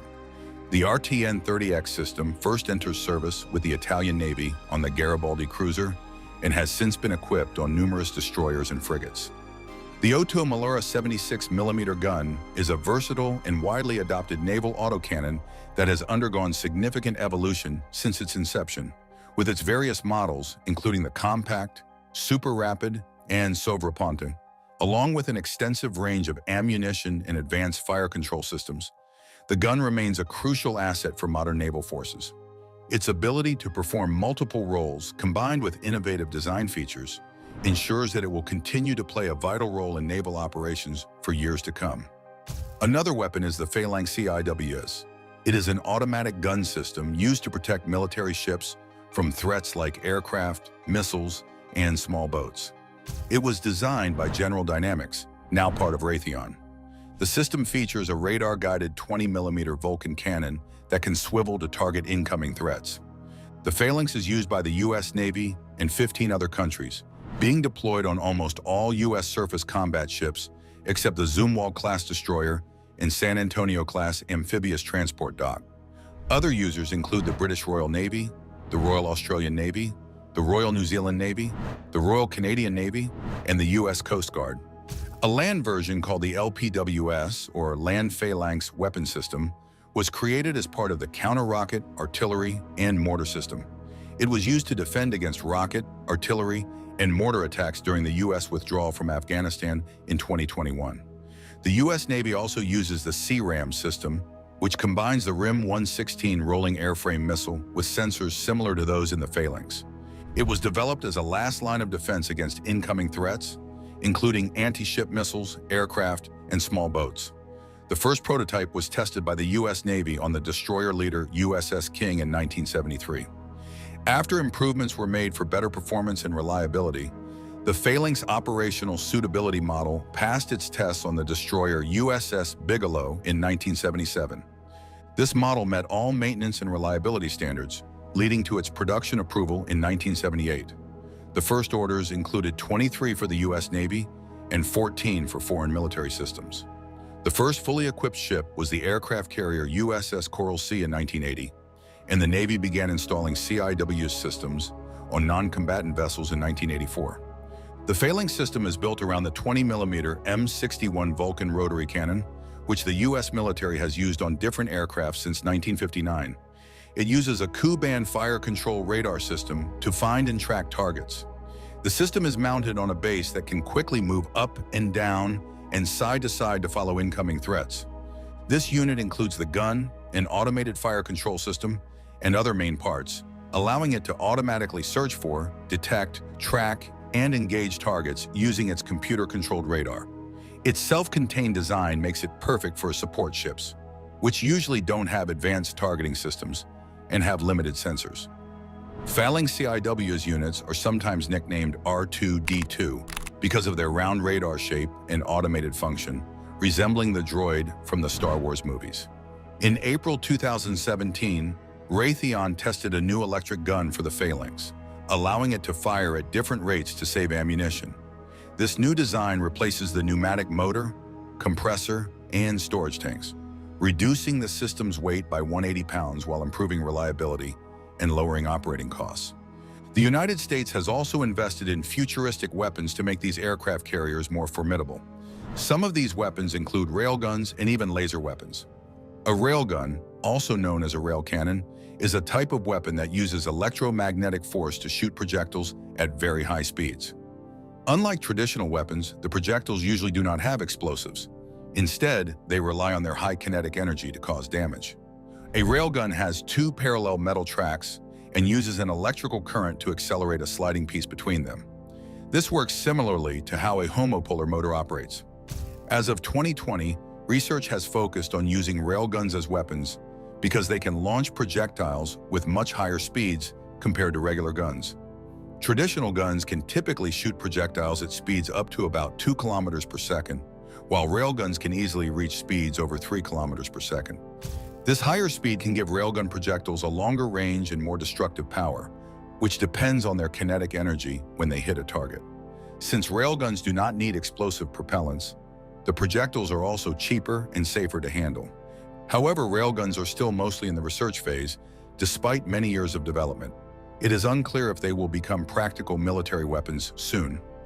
Any comparison between electromagnetic propulsion systems and traditional chemical propellants must consider factors like durability, availability, cost, and the complexity of the power supplies needed for electromagnetic launchers. How do these railguns work? A railgun has two parallel metal tracks, which is where it gets its name. One end of the rails connects to an electrical power supply, forming the back end of the gun. When a conductive projectile is placed between the rails, it completes the circuit. This allows electrons to flow from the power supply through one rail across the projectile and down the other rail back to the power supply. This flow of electricity makes the railgun act like an electromagnet, creating a magnetic field between the rails. According to the right-hand rule, the magnetic field moves around each rail. Since the electric current flows in opposite directions along the rails, the overall magnetic field between them pushes the projectile forward along the rails toward the front end of the gun. While there are forces trying to push the rails apart, they are held tightly in place so they do not move. If a current of 1 ampere flows through two long parallel wires 1 meter apart, the force on each wire will be 0.2 micronewtons. In general, the force increases with the square of the current and decreases with the distance between the wires. For railguns that shoot projectiles weighing a few kilograms and with a few meter-long barrel, very large currents are needed to reach speeds around 1,000 meters per second. A huge power supply capable of delivering around 1 million amperes of current can create a strong force that accelerates the projectile to speeds of several kilometers per second. However, these high speeds generate a lot of heat that can quickly wear out the rails. Railguns would need frequent rail replacements or the use of special heat-resistant materials. Experts agree that significant advances in material science are needed to create powerful railguns that can shoot more than a few times before needing new rails. The barrel must withstand this pressure for many rounds without breaking down. The power supply must provide large currents consistently and safely for a useful time. The most important measure of a power supply's effectiveness is how much energy it can deliver. As of December 2010, the highest energy used to fire a projectile from a railgun was 33 megajoules. Common power supplies for railguns include capacitors and compulsators, which charge slowly from other energy sources. The rails must handle strong forces during firing, which can push them apart from the projectile. If the gap between the rails and projectile increases, it can create arcs of electricity that damage the rail surfaces. This limited early railguns to only one shot at a time. The efficiency of a railgun is also limited by the inductance and resistance of the rails and power supply. Different rail shapes and designs are being tested, particularly by the US Navy and other research institutions. The rails and projectiles need to be made of strong conductive materials that can withstand the stress of firing. Some research incorrectly suggested that the recoil force in railguns could be redirected, but careful analysis shows that recoil acts on the breech closure just like in traditional guns. The rails also repel each other due to a sideways force from the magnetic field, just like the projectile. They need to be securely mounted to avoid bending. Major improvements in material science are needed before rails can be made that allow railguns to fire more than a few full-power shots before needing replacement. Railguns generate a lot of heat from the electricity flowing through the rails and the friction when the projectile exits. This creates three main problems: melting of parts, safety risks for personnel, and detection by enemy forces due to the increased heat signature. Firing such a device requires materials that can handle extreme heat. If not, the rails and other equipment could melt or be damaged. Most railgun designs experience erosion of the rails with each shot. Projectiles may also suffer some wear, which can limit the railgun's lifespan significantly. While the railgun technology is under the research phase, the United States has made a lot of progress with its research on laser systems. Let's check out the features and capabilities of one. The United States Navy's High-Energy Laser Counter Anti-Ship Cruise, or HELCAP missile project, is getting closer to transitioning its developed technology into an operational system. Currently, one San Antonio-class amphibious transport ship is equipped with a 150 kilowatt Mark II Mod 0 laser weapon system demonstrator. Additionally, 8 Arleigh Burke-class destroyers have the optical Dazzler interdictor Navy, and one destroyer has the 60 kilowatt high-energy laser with integrated optical Dazzler and surveillance or Helios system. HELCAP is different from these systems, which are designed for counterintelligence, surveillance, and reconnaissance by dazzling or destroying unmanned aerial systems. HELCAP specifically targets anti-ship cruise missiles in a crossing scenario, meaning it can defend against missiles aimed at nearby friendly ships. The U.S. Navy started HELCAP in 2019, after the ruggedized high-energy laser Phase 1. Hellcat aims to address technical issues that laser weapons face, like advanced beam control, effects of atmospheric turbulence, precision tracking in cluttered environments, and automatic target identification and aiming. The results from Hellcat and years of technology development will come together to create the laser weapon testbed central to Hellcat. This testbed will use a 300-plus kilowatt laser developed under the High Energy Laser Scaling Initiative, which has funded teams to deliver these powerful lasers. The laser will be combined with a prototype beam control system created by the Navy and integrated with a power and cooling system. The LWT will be tested at the White Sands Missile Range this year, and the initial test will focus on the system's beam control, tracking, and optics performance. Afterward, it will be tested against increasingly complex targets, starting with stationary ground targets, then moving targets, and eventually low-cost unmanned aerial targets in cruise missile surrogates. Once completed, this program will help improve future systems based on the Surface Navy Laser Weapon System Increment 1. Currently, there are no plans for the program to leave behind any assets or prototypes for ship integration. The United States created a weapon so strong, it doesn't need explosives, just raw speed and metal. The Navy's over $200 million railgun fires solid steel at over 8,000 feet per second, tearing through ships like paper from nearly 100 miles away. But after years of jaw-dropping tests, this terrifying machine vanished. Why did the Navy suddenly shut down its most powerful weapon? And what secret danger forced them to walk away? Join us as the United States tests its railgun worth millions. The metal beast sits motionless on the testing platform, its twin rails gleaming under the harsh lights of the Naval Surface Warfare Center. This is no ordinary weapon. The electromagnetic railgun represents 15 years of military engineering and $500 million in taxpayer money. Its sleek barrel stretches forward like a cannon from the future. But inside, pure science replaces gunpowder and explosives. When the countdown reaches 0, invisible forces unleash their fury. Electromagnetic fields, generated by massive electrical currents, grab hold of a 7-pound projectile and accelerate it down those parallel rails. The speed builds instantly, faster than any traditional bullet, faster than most missiles. In less than a second, the projectile screams out of the barrel at 8,270 feet per second. That's more than 5 times faster than a rifle bullet. The destructive mathematics is terrifying. This projectile carries no explosives, no warhead, and no chemical energy. It doesn't need them. At hypersonic speeds, kinetic energy becomes the weapon. The faster something moves, the more devastating its impact. When a 7-pound chunk of metal strikes a target at these velocities, it delivers the same destructive force as a small artillery shell packed with high explosives. Navy engineers pushed their creation even further during years of testing. Early demonstrations showcased an 8-megajoule system firing projectiles with incredible precision.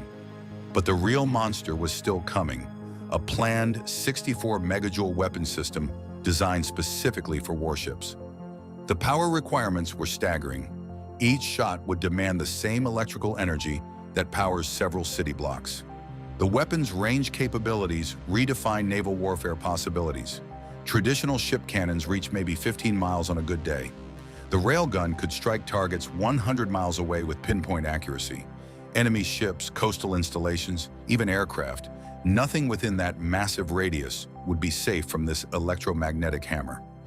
Testing footage reveals the weapon's raw power. Each firing sequence begins with a low hum as capacitors charge with millions of volts. Then comes the moment of release, a brilliant flash, a thunderous crack, and the projectile vanishes into the distance faster than the human eye can track. The ocean becomes the only safe backdrop for these demonstrations. No military installation dares test this weapon anywhere near populated areas. The implications terrified and excited military planners in equal measure. Ships equipped with railguns could engage multiple targets simultaneously without worrying about ammunition storage or explosive safety. Traditional naval guns require tons of volatile gunpowder stored deep within a ship's hull, a floating bomb waiting for enemy fire to ignite it. Railguns eliminate that vulnerability. But the electromagnetic monster demanded a price that even the world's most powerful navy couldn't pay. The electrical requirements pushed ship power systems beyond their limits. Each shot drained enough energy to power a small town. The rails themselves wore out after relatively few firings, requiring constant replacement and maintenance. Heat buildup threatened to melt the weapon's core components.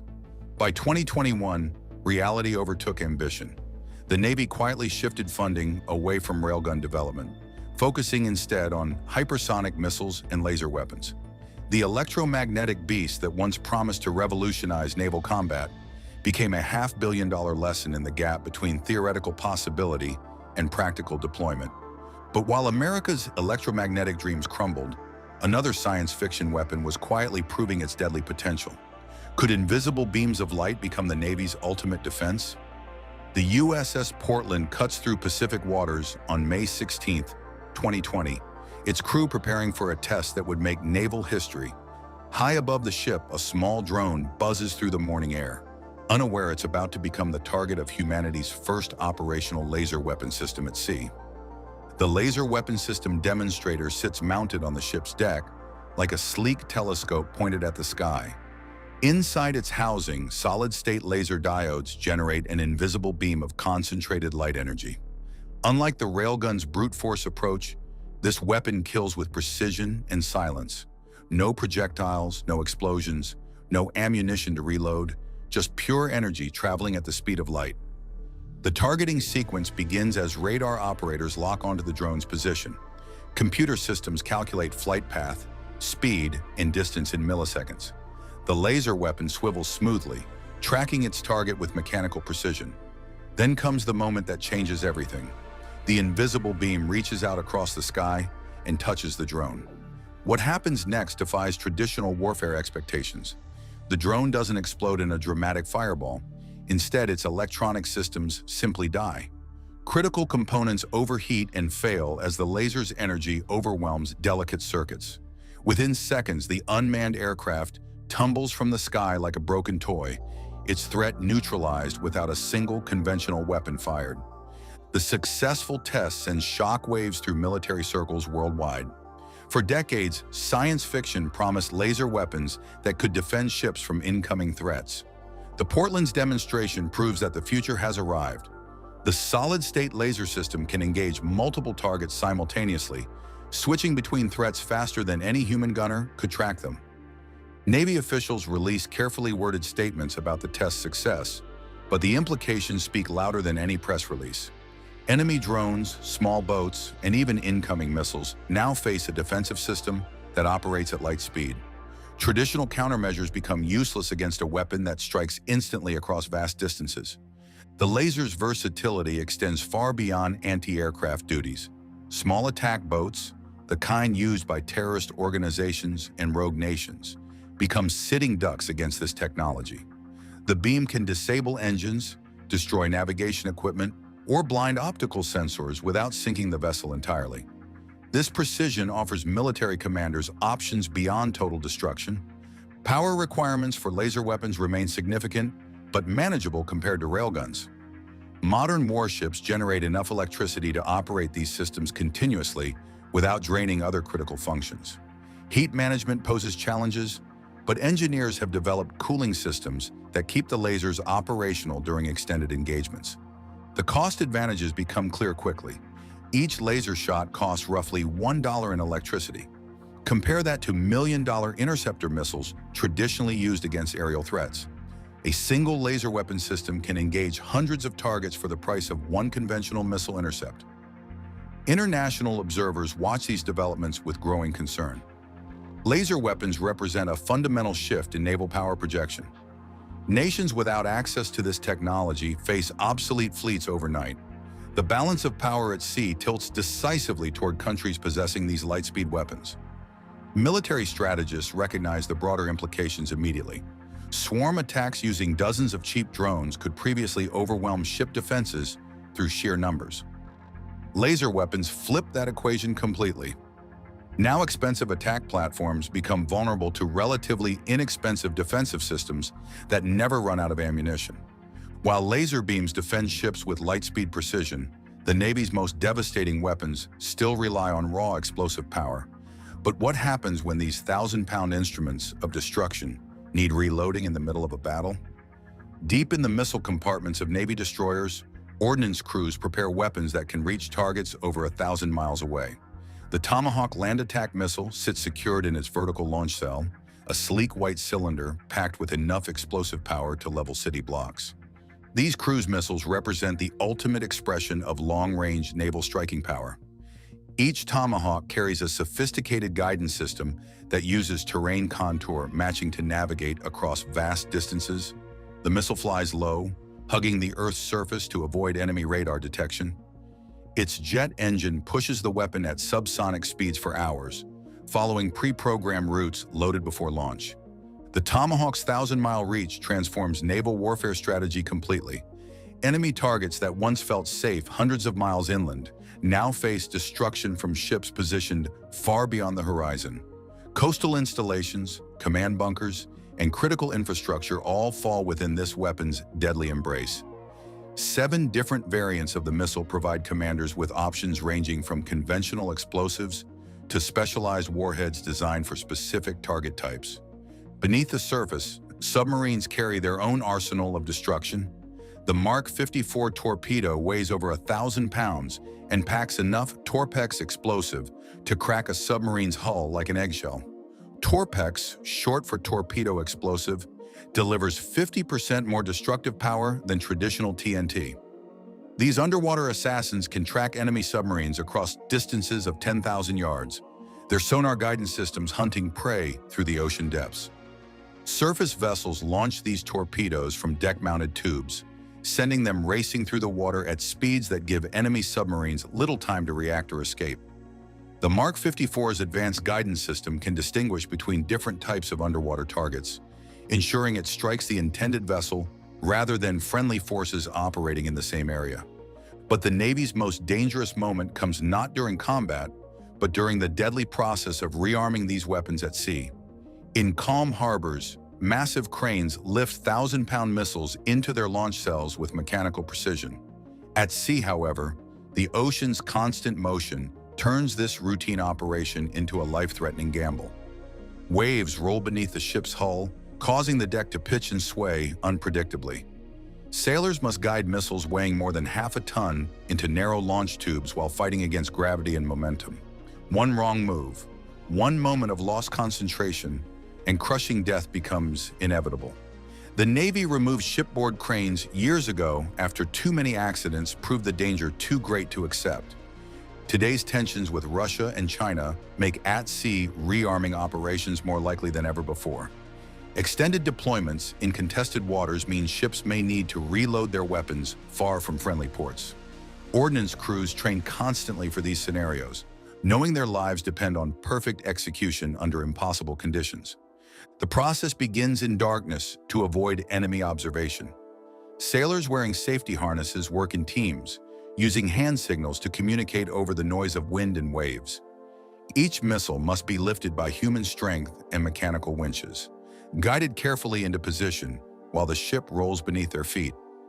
Modern missiles like the Norwegian Naval Strike Missile add another layer of complexity to rearming operations. These weapons can engage both ships and land targets at ranges up to 345 miles. But their sophisticated electronics make them extremely sensitive to shock and impact during handling. Even with these devastating long-range weapons loaded and ready, enemy missiles can still penetrate deep into battle zones. So what happens when hostile projectiles break through and target the ships themselves? Modern naval warfare operates on a simple principle. Multiple layers of defense must work together, or the ship dies. When enemy missiles streak toward American warships at supersonic speeds, commanders have only minutes to deploy countermeasures that mean the difference between survival and destruction. The first line of defense begins hundreds of miles from the target ship.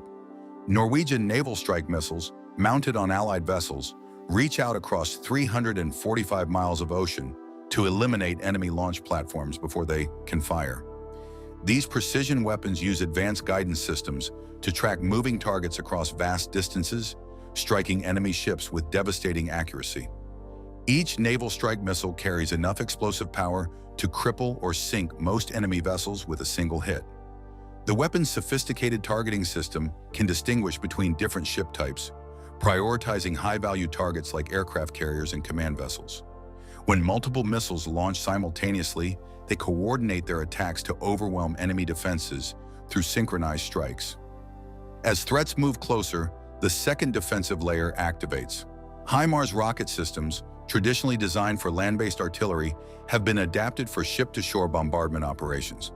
These versatile launchers can fire multiple types of projectiles, from precision-guided rockets to long-range tactical missiles. The M142 high-mobility artillery rocket system proves its worth when enemy forces attempt amphibious landings or coastal bombardment. Each HIMARS pod contains 6 guided rockets or larger tactical missiles capable of striking targets with pinpoint accuracy. The system's rapid-fire capability allows ships to saturate enemy positions with devastating firepower in minutes. But the most critical moments come when enemy missiles penetrate these outer defenses and race toward their targets at speeds exceeding the sound barrier. Ship-based radar systems track incoming threats while computers calculate impact trajectories and engagement windows. Seconds count as the final layer of defense prepares to engage. The Phalanx close-in weapon system represents the last hope for survival. This automated defense system combines sophisticated radar tracking with a 6-barrel Gatling cannon capable of firing 4,500 rounds per minute. The weapon's nickname, Sea Whiz, comes from the distinctive buzzing sound its spinning barrels create during firing. Phalanx operates completely independently of human control once activated. Its radar dome rotates constantly, scanning for incoming threats within a 5-mile radius. When hostile missiles enter the engagement zone, the system locks on and unleashes a stream of 20mm tungsten projectiles designed to shred incoming warheads. The Gatling cannon's rate of fire creates a wall of metal in the sky. Each tungsten round travels fast enough to penetrate missile casings and detonate warheads safely away from the ship. The system can engage multiple targets simultaneously, switching between threats in milliseconds as its computer brain prioritizes the most dangerous incoming missiles. Engagement ranges remain deliberately short to avoid hitting friendly aircraft or missiles. The Phalanx fires only when enemy projectiles close to within 1 to 5 miles of the protected vessel. At these distances, the system has mere seconds to identify, track, and destroy threats before they impact. Modern anti-ship missiles travel at speeds that compress engagement windows to almost nothing. A missile flying at Mach 3 covers the Phalanx's maximum engagement range in less than 10 seconds. The automated system must detect, track, calculate, and fire without human intervention, relying entirely on computer processing power and mechanical precision. When ship-based defenses reach their limits, the ultimate response launches from carrier decks at supersonic speeds. But what happens when humanity's most advanced killing machines become too powerful for their creators to control? The flight deck of the U.S. Gerald R. Ford pulses with activity as red-suited ordnance crews prepare the deadliest aircraft ever deployed at sea. F-35 Lightning II fighters sit lined up like sleeping predators, their stealth profiles designed to slip past enemy radar undetected. These fifth-generation fighter jets represent the pinnacle of airborne warfare technology. Each F-35 costs over $100 million and carries sensors capable of detecting threats from hundreds of miles away. The aircraft's stealth coating absorbs radar waves, making it nearly invisible to enemy tracking systems until weapons release. Advanced computer systems process battlefield information faster than human pilots can comprehend, turning each jet into a flying supercomputer armed with precision munitions. The ordnance crews work with mechanical precision, their bright red uniforms making them instantly recognizable on the busy carrier deck. These specialists handle weapons that could level city blocks, loading guided bombs and air-to-air missiles onto aircraft with practiced efficiency. Each crew member trains for years to safely manage explosives, powerful enough to sink enemy warships or destroy hardened military installations. Modern naval aviation operates on a scale that dwarfs previous generations of warfare. A single F-35 can carry multiple precision-guided munitions, each capable of striking targets with surgical accuracy from distances exceeding 100 miles. The jet's internal weapons bay conceals these deadly payloads from enemy sensors, maintaining stealth characteristics throughout combat missions. The loading process reveals the raw, destructive potential these aircraft carry. Guided bombs weighing 2,000 pounds slide into internal weapon compartments, their guidance systems programmed to strike specific buildings or vehicles with pinpoint accuracy. Air-to-air missiles designed to destroy enemy fighters beyond visual range mount beneath the wings, their seekers calibrated to track heat signatures or radar emissions. Flight operations begin before dawn as pilots prepare for missions that could reshape global conflicts. The F-35's helmet-mounted display system projects targeting information directly onto the pilot's visor, allowing weapon engagement without traditional cockpit instruments. This integration of human and machine creates unprecedented combat effectiveness, but also raises disturbing questions about the direction of modern warfare. As these advanced weapons systems become more capable, military planners acknowledge growing concerns about their ultimate implications. The F-35 program alone costs over $400 billion, representing the most expensive weapon system in human history. Nations worldwide scramble to develop countermeasures for aircraft that outclass previous fighter generations by enormous margins. The rapid pace of military technological advancement accelerates each year. Weapons that seemed impossible a decade ago now deploy operationally across global conflict zones. Artificial intelligence integration promises even more dramatic capabilities, with autonomous systems beginning to make targeting decisions without human oversight. Naval aviation crews witness this evolution firsthand as new weapons arrive faster than training programs can adapt. Missiles with ranges exceeding 200 miles allow single aircraft to engage multiple targets simultaneously. Electronic warfare systems can disable entire enemy communication networks from hundreds of miles away. The destructive potential concentrated on modern carrier decks equals the firepower of entire armies from previous wars. This exponential growth in military capability creates paradoxical situations where even the operators express unease about their tools. Veteran pilots describe weapons so advanced that they fundamentally alter the nature of aerial combat. Young ordnance crews handle munitions powerful enough to trigger international incidents with single targeting mistakes. The psychological impact extends beyond military personnel to civilian populations worldwide. Nations without access to fifth-generation fighters face obsolete air forces overnight. Regional power balances shift dramatically as advanced weapon systems concentrate in the hands of technological superpowers. International observers watch these developments with mounting anxiety, recognizing that weapons designed for deterrence may eventually prove too tempting to leave unused. The hope remains that such devastating capabilities will never face full operational deployment, but history suggests otherwise. Germany is no stranger to producing top-of-the-line weapons and ammunition.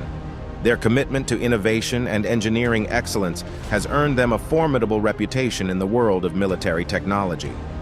German tanks, in particular, are renowned for their balance of firepower, protection, and mobility. These tanks have been deployed in various conflicts, showcasing their mettle in Afghanistan, the Balkans, and even in peacekeeping exercises during the Cold War. They have proven their worth in real combat situations. Now that some of these German tanks have been sent to Ukraine, how does Russia react? Join us as we explore this deadly German supertank that shocked Russian invaders in Ukraine.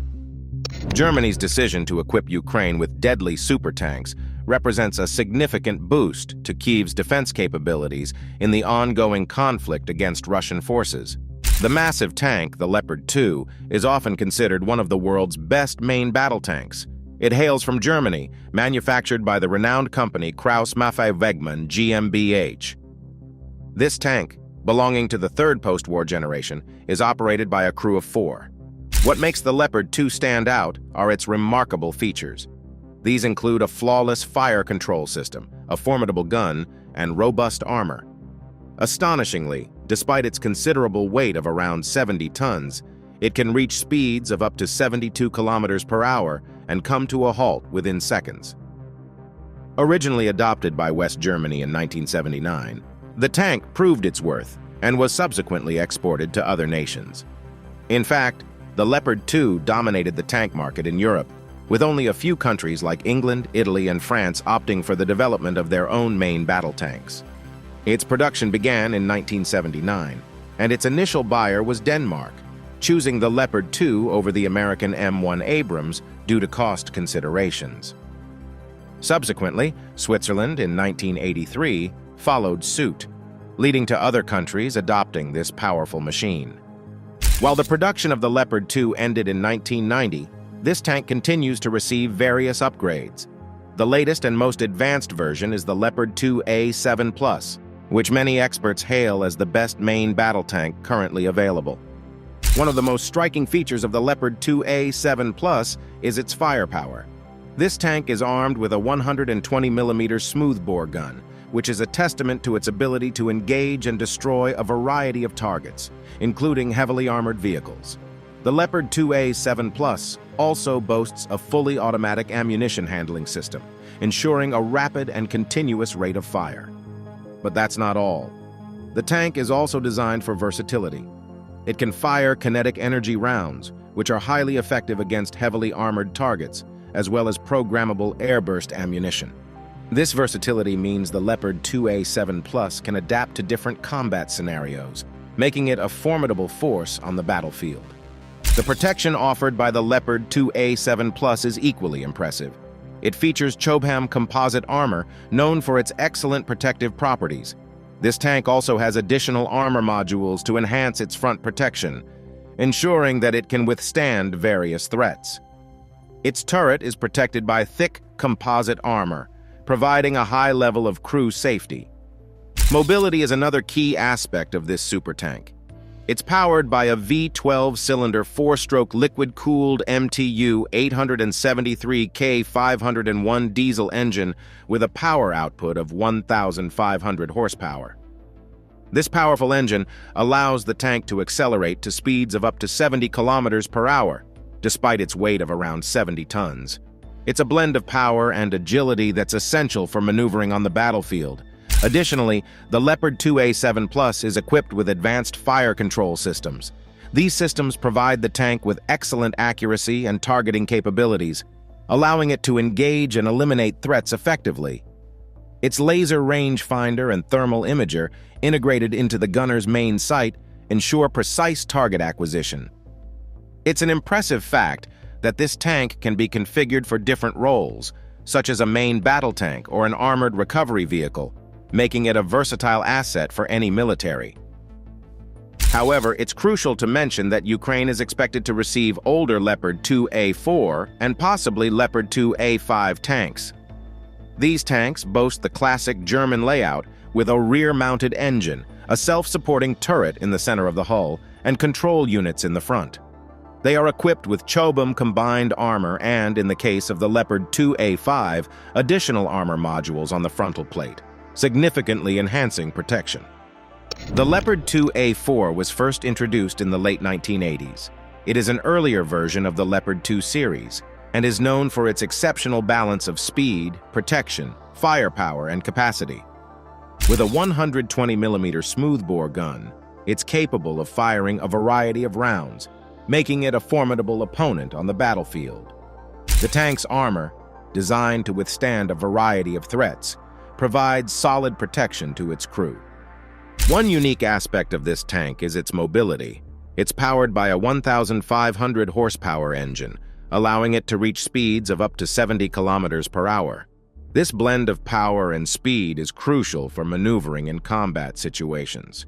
In fact, the Leopard 2A4 was often compared favorably to its contemporaries, including Soviet tanks like the T-72 and T-80. On the other hand, the Leopard 2A5 represents an evolution of the Leopard 2 series. Introduced in the early 1990s, it brought several improvements to an already impressive platform. The most noticeable upgrade is its advanced armor protection. The Leopard 2A5 features additional armor modules on the front, increasing its protective capabilities even further. This tank's gunnery systems have also been enhanced. It maintains the 120mm smoothbore gun, but with improved stabilization. Its fire control systems are top-notch, offering precise targeting capabilities.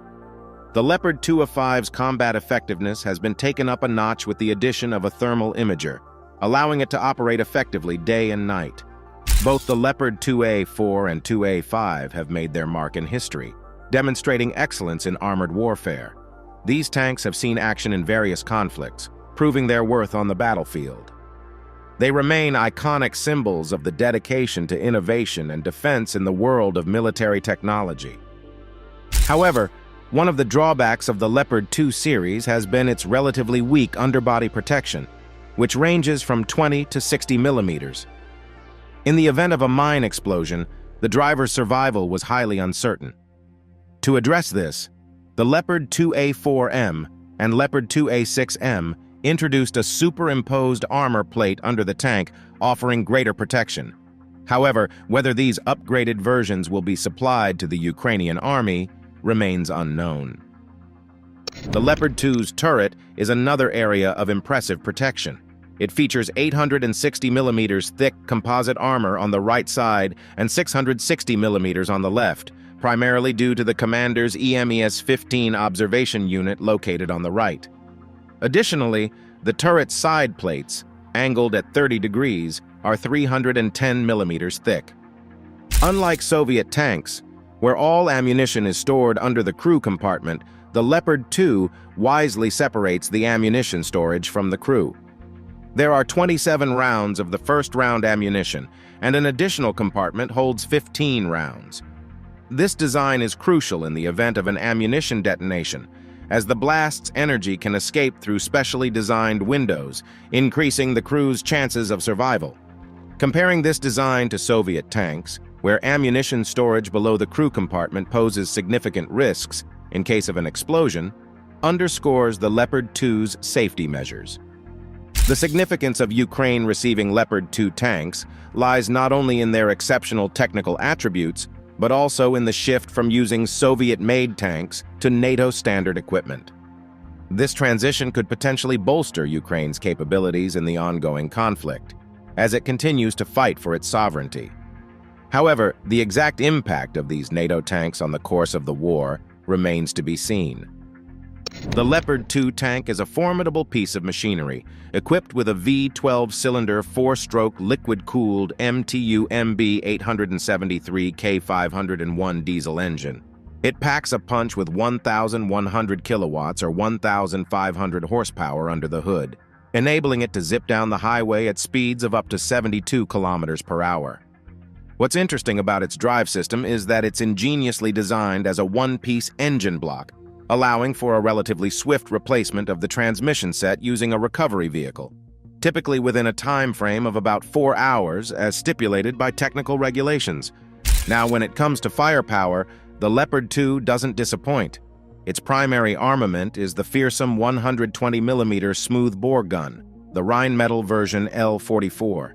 This potent gun, which remained standard up to the A5 version, boasts two-plane stabilization, enabling precise targeting and the ability to fire various types of shells, including the German DM-33 Bops with tracer.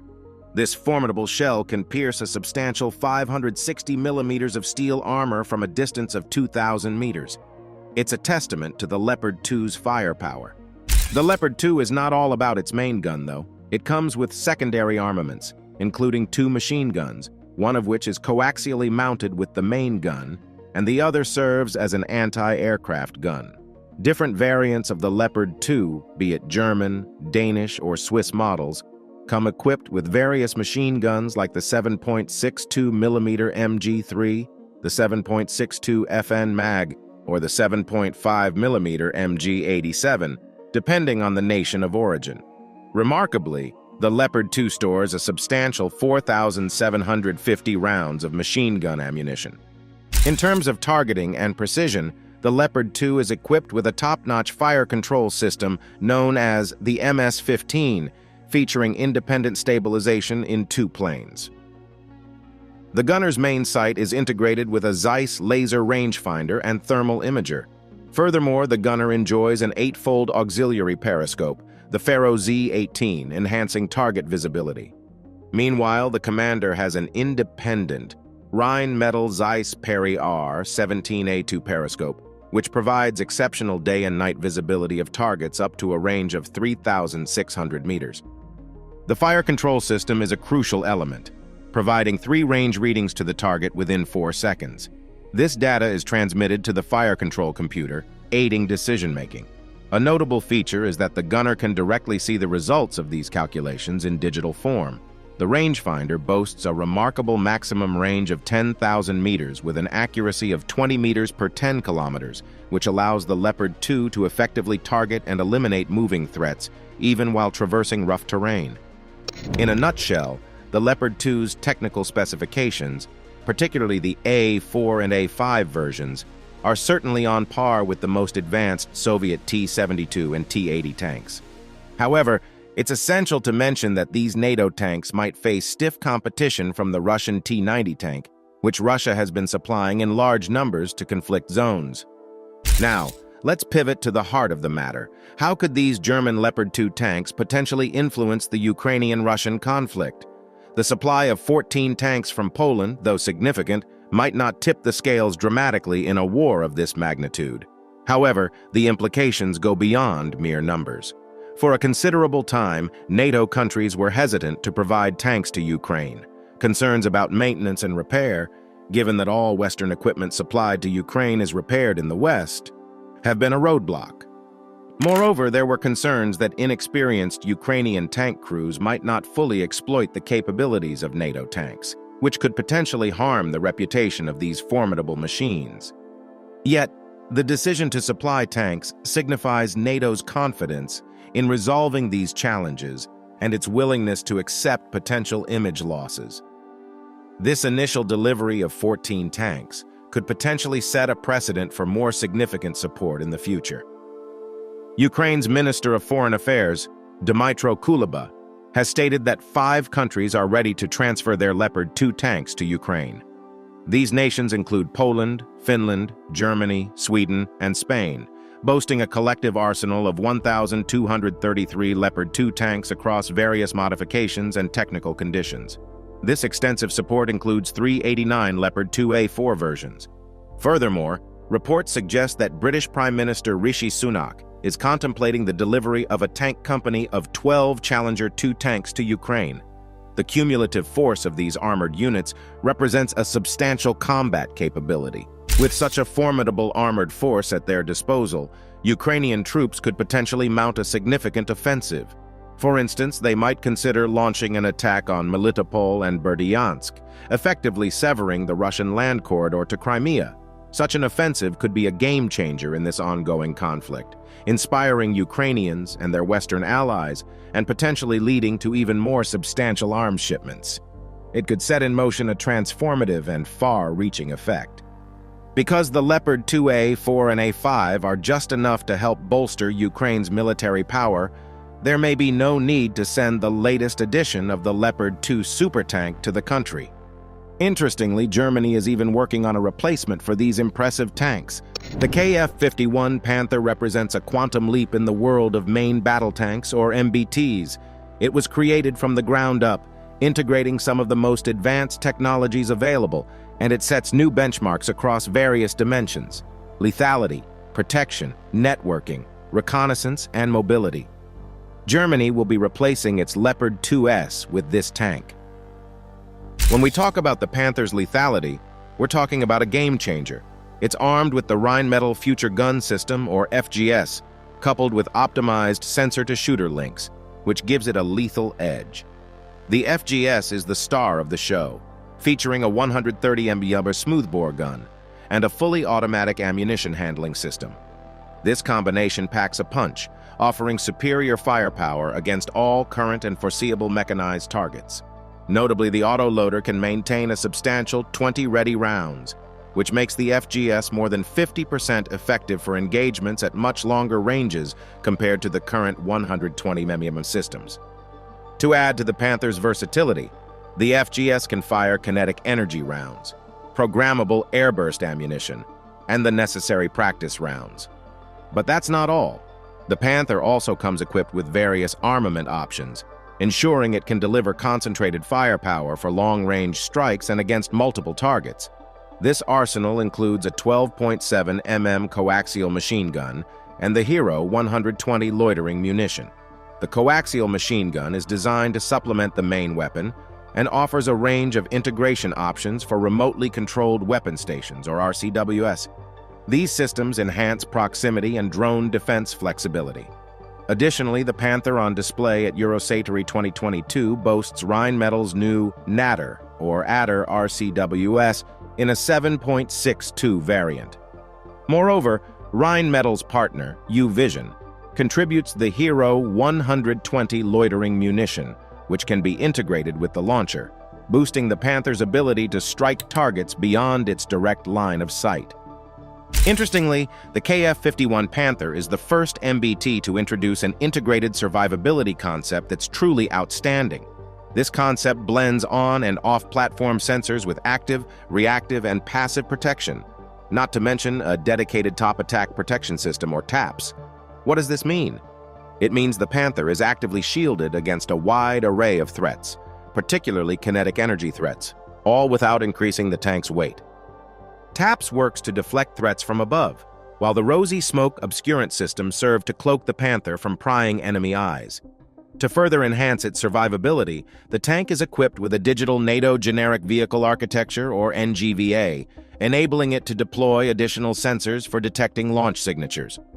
This capability is complemented by the tank's ability to recognize and neutralize threats at an early stage, thanks to its pre-shot detection capability. What's more, the Panther is also cyber-hardened and designed to operate effectively in contested electromagnetic environments. When it comes to controllability and networking, the Panther offers a fresh operating concept. It's primarily designed for a 3-person crew, consisting of the commander, gunner, and driver in the turret. But there's an additional operator station, which can accommodate a weapons and subsystems specialist or command personnel, such as the company commander or battalion commander. This versatility allows the Panther to adapt to a variety of operational scenarios. So, while Leopard 2 is very good and will be serving Ukraine in the war, Germany is moving on to another formidable MBT. However, in addition to the tanks to be delivered to Ukraine, Germany will also be sending the country some Marder infantry vehicles. The specific number of Marder vehicles that Germany will provide has not been officially disclosed, but German government spokesperson Steven Hebestreit indicated that approximately 40 Marders would be supplied, enough to complete a battalion. The Marder infantry fighting vehicle, a 30-ton tracked vehicle equipped with steel armor, will be another significant upgrade for the Ukrainian Army's mechanized infantry. Paired with the M2 Bradley IFVs from the United States, these vehicles offer Ukraine the mobility, protection, and firepower necessary to launch a major offensive. The origins of the Marder can be traced back to World War II, when the German army realized the importance of having infantry support to secure conquered territory. The Marder infantry fighting vehicle entered service in 1971 and has undergone continuous upgrades since.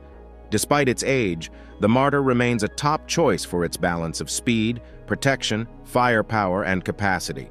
It has proved its effectiveness in various battles, including deployments in Afghanistan and the Balkans. The Marder is powered by a 600-horsepower, 6-cylinder liquid-cooled diesel engine, providing excellent mobility.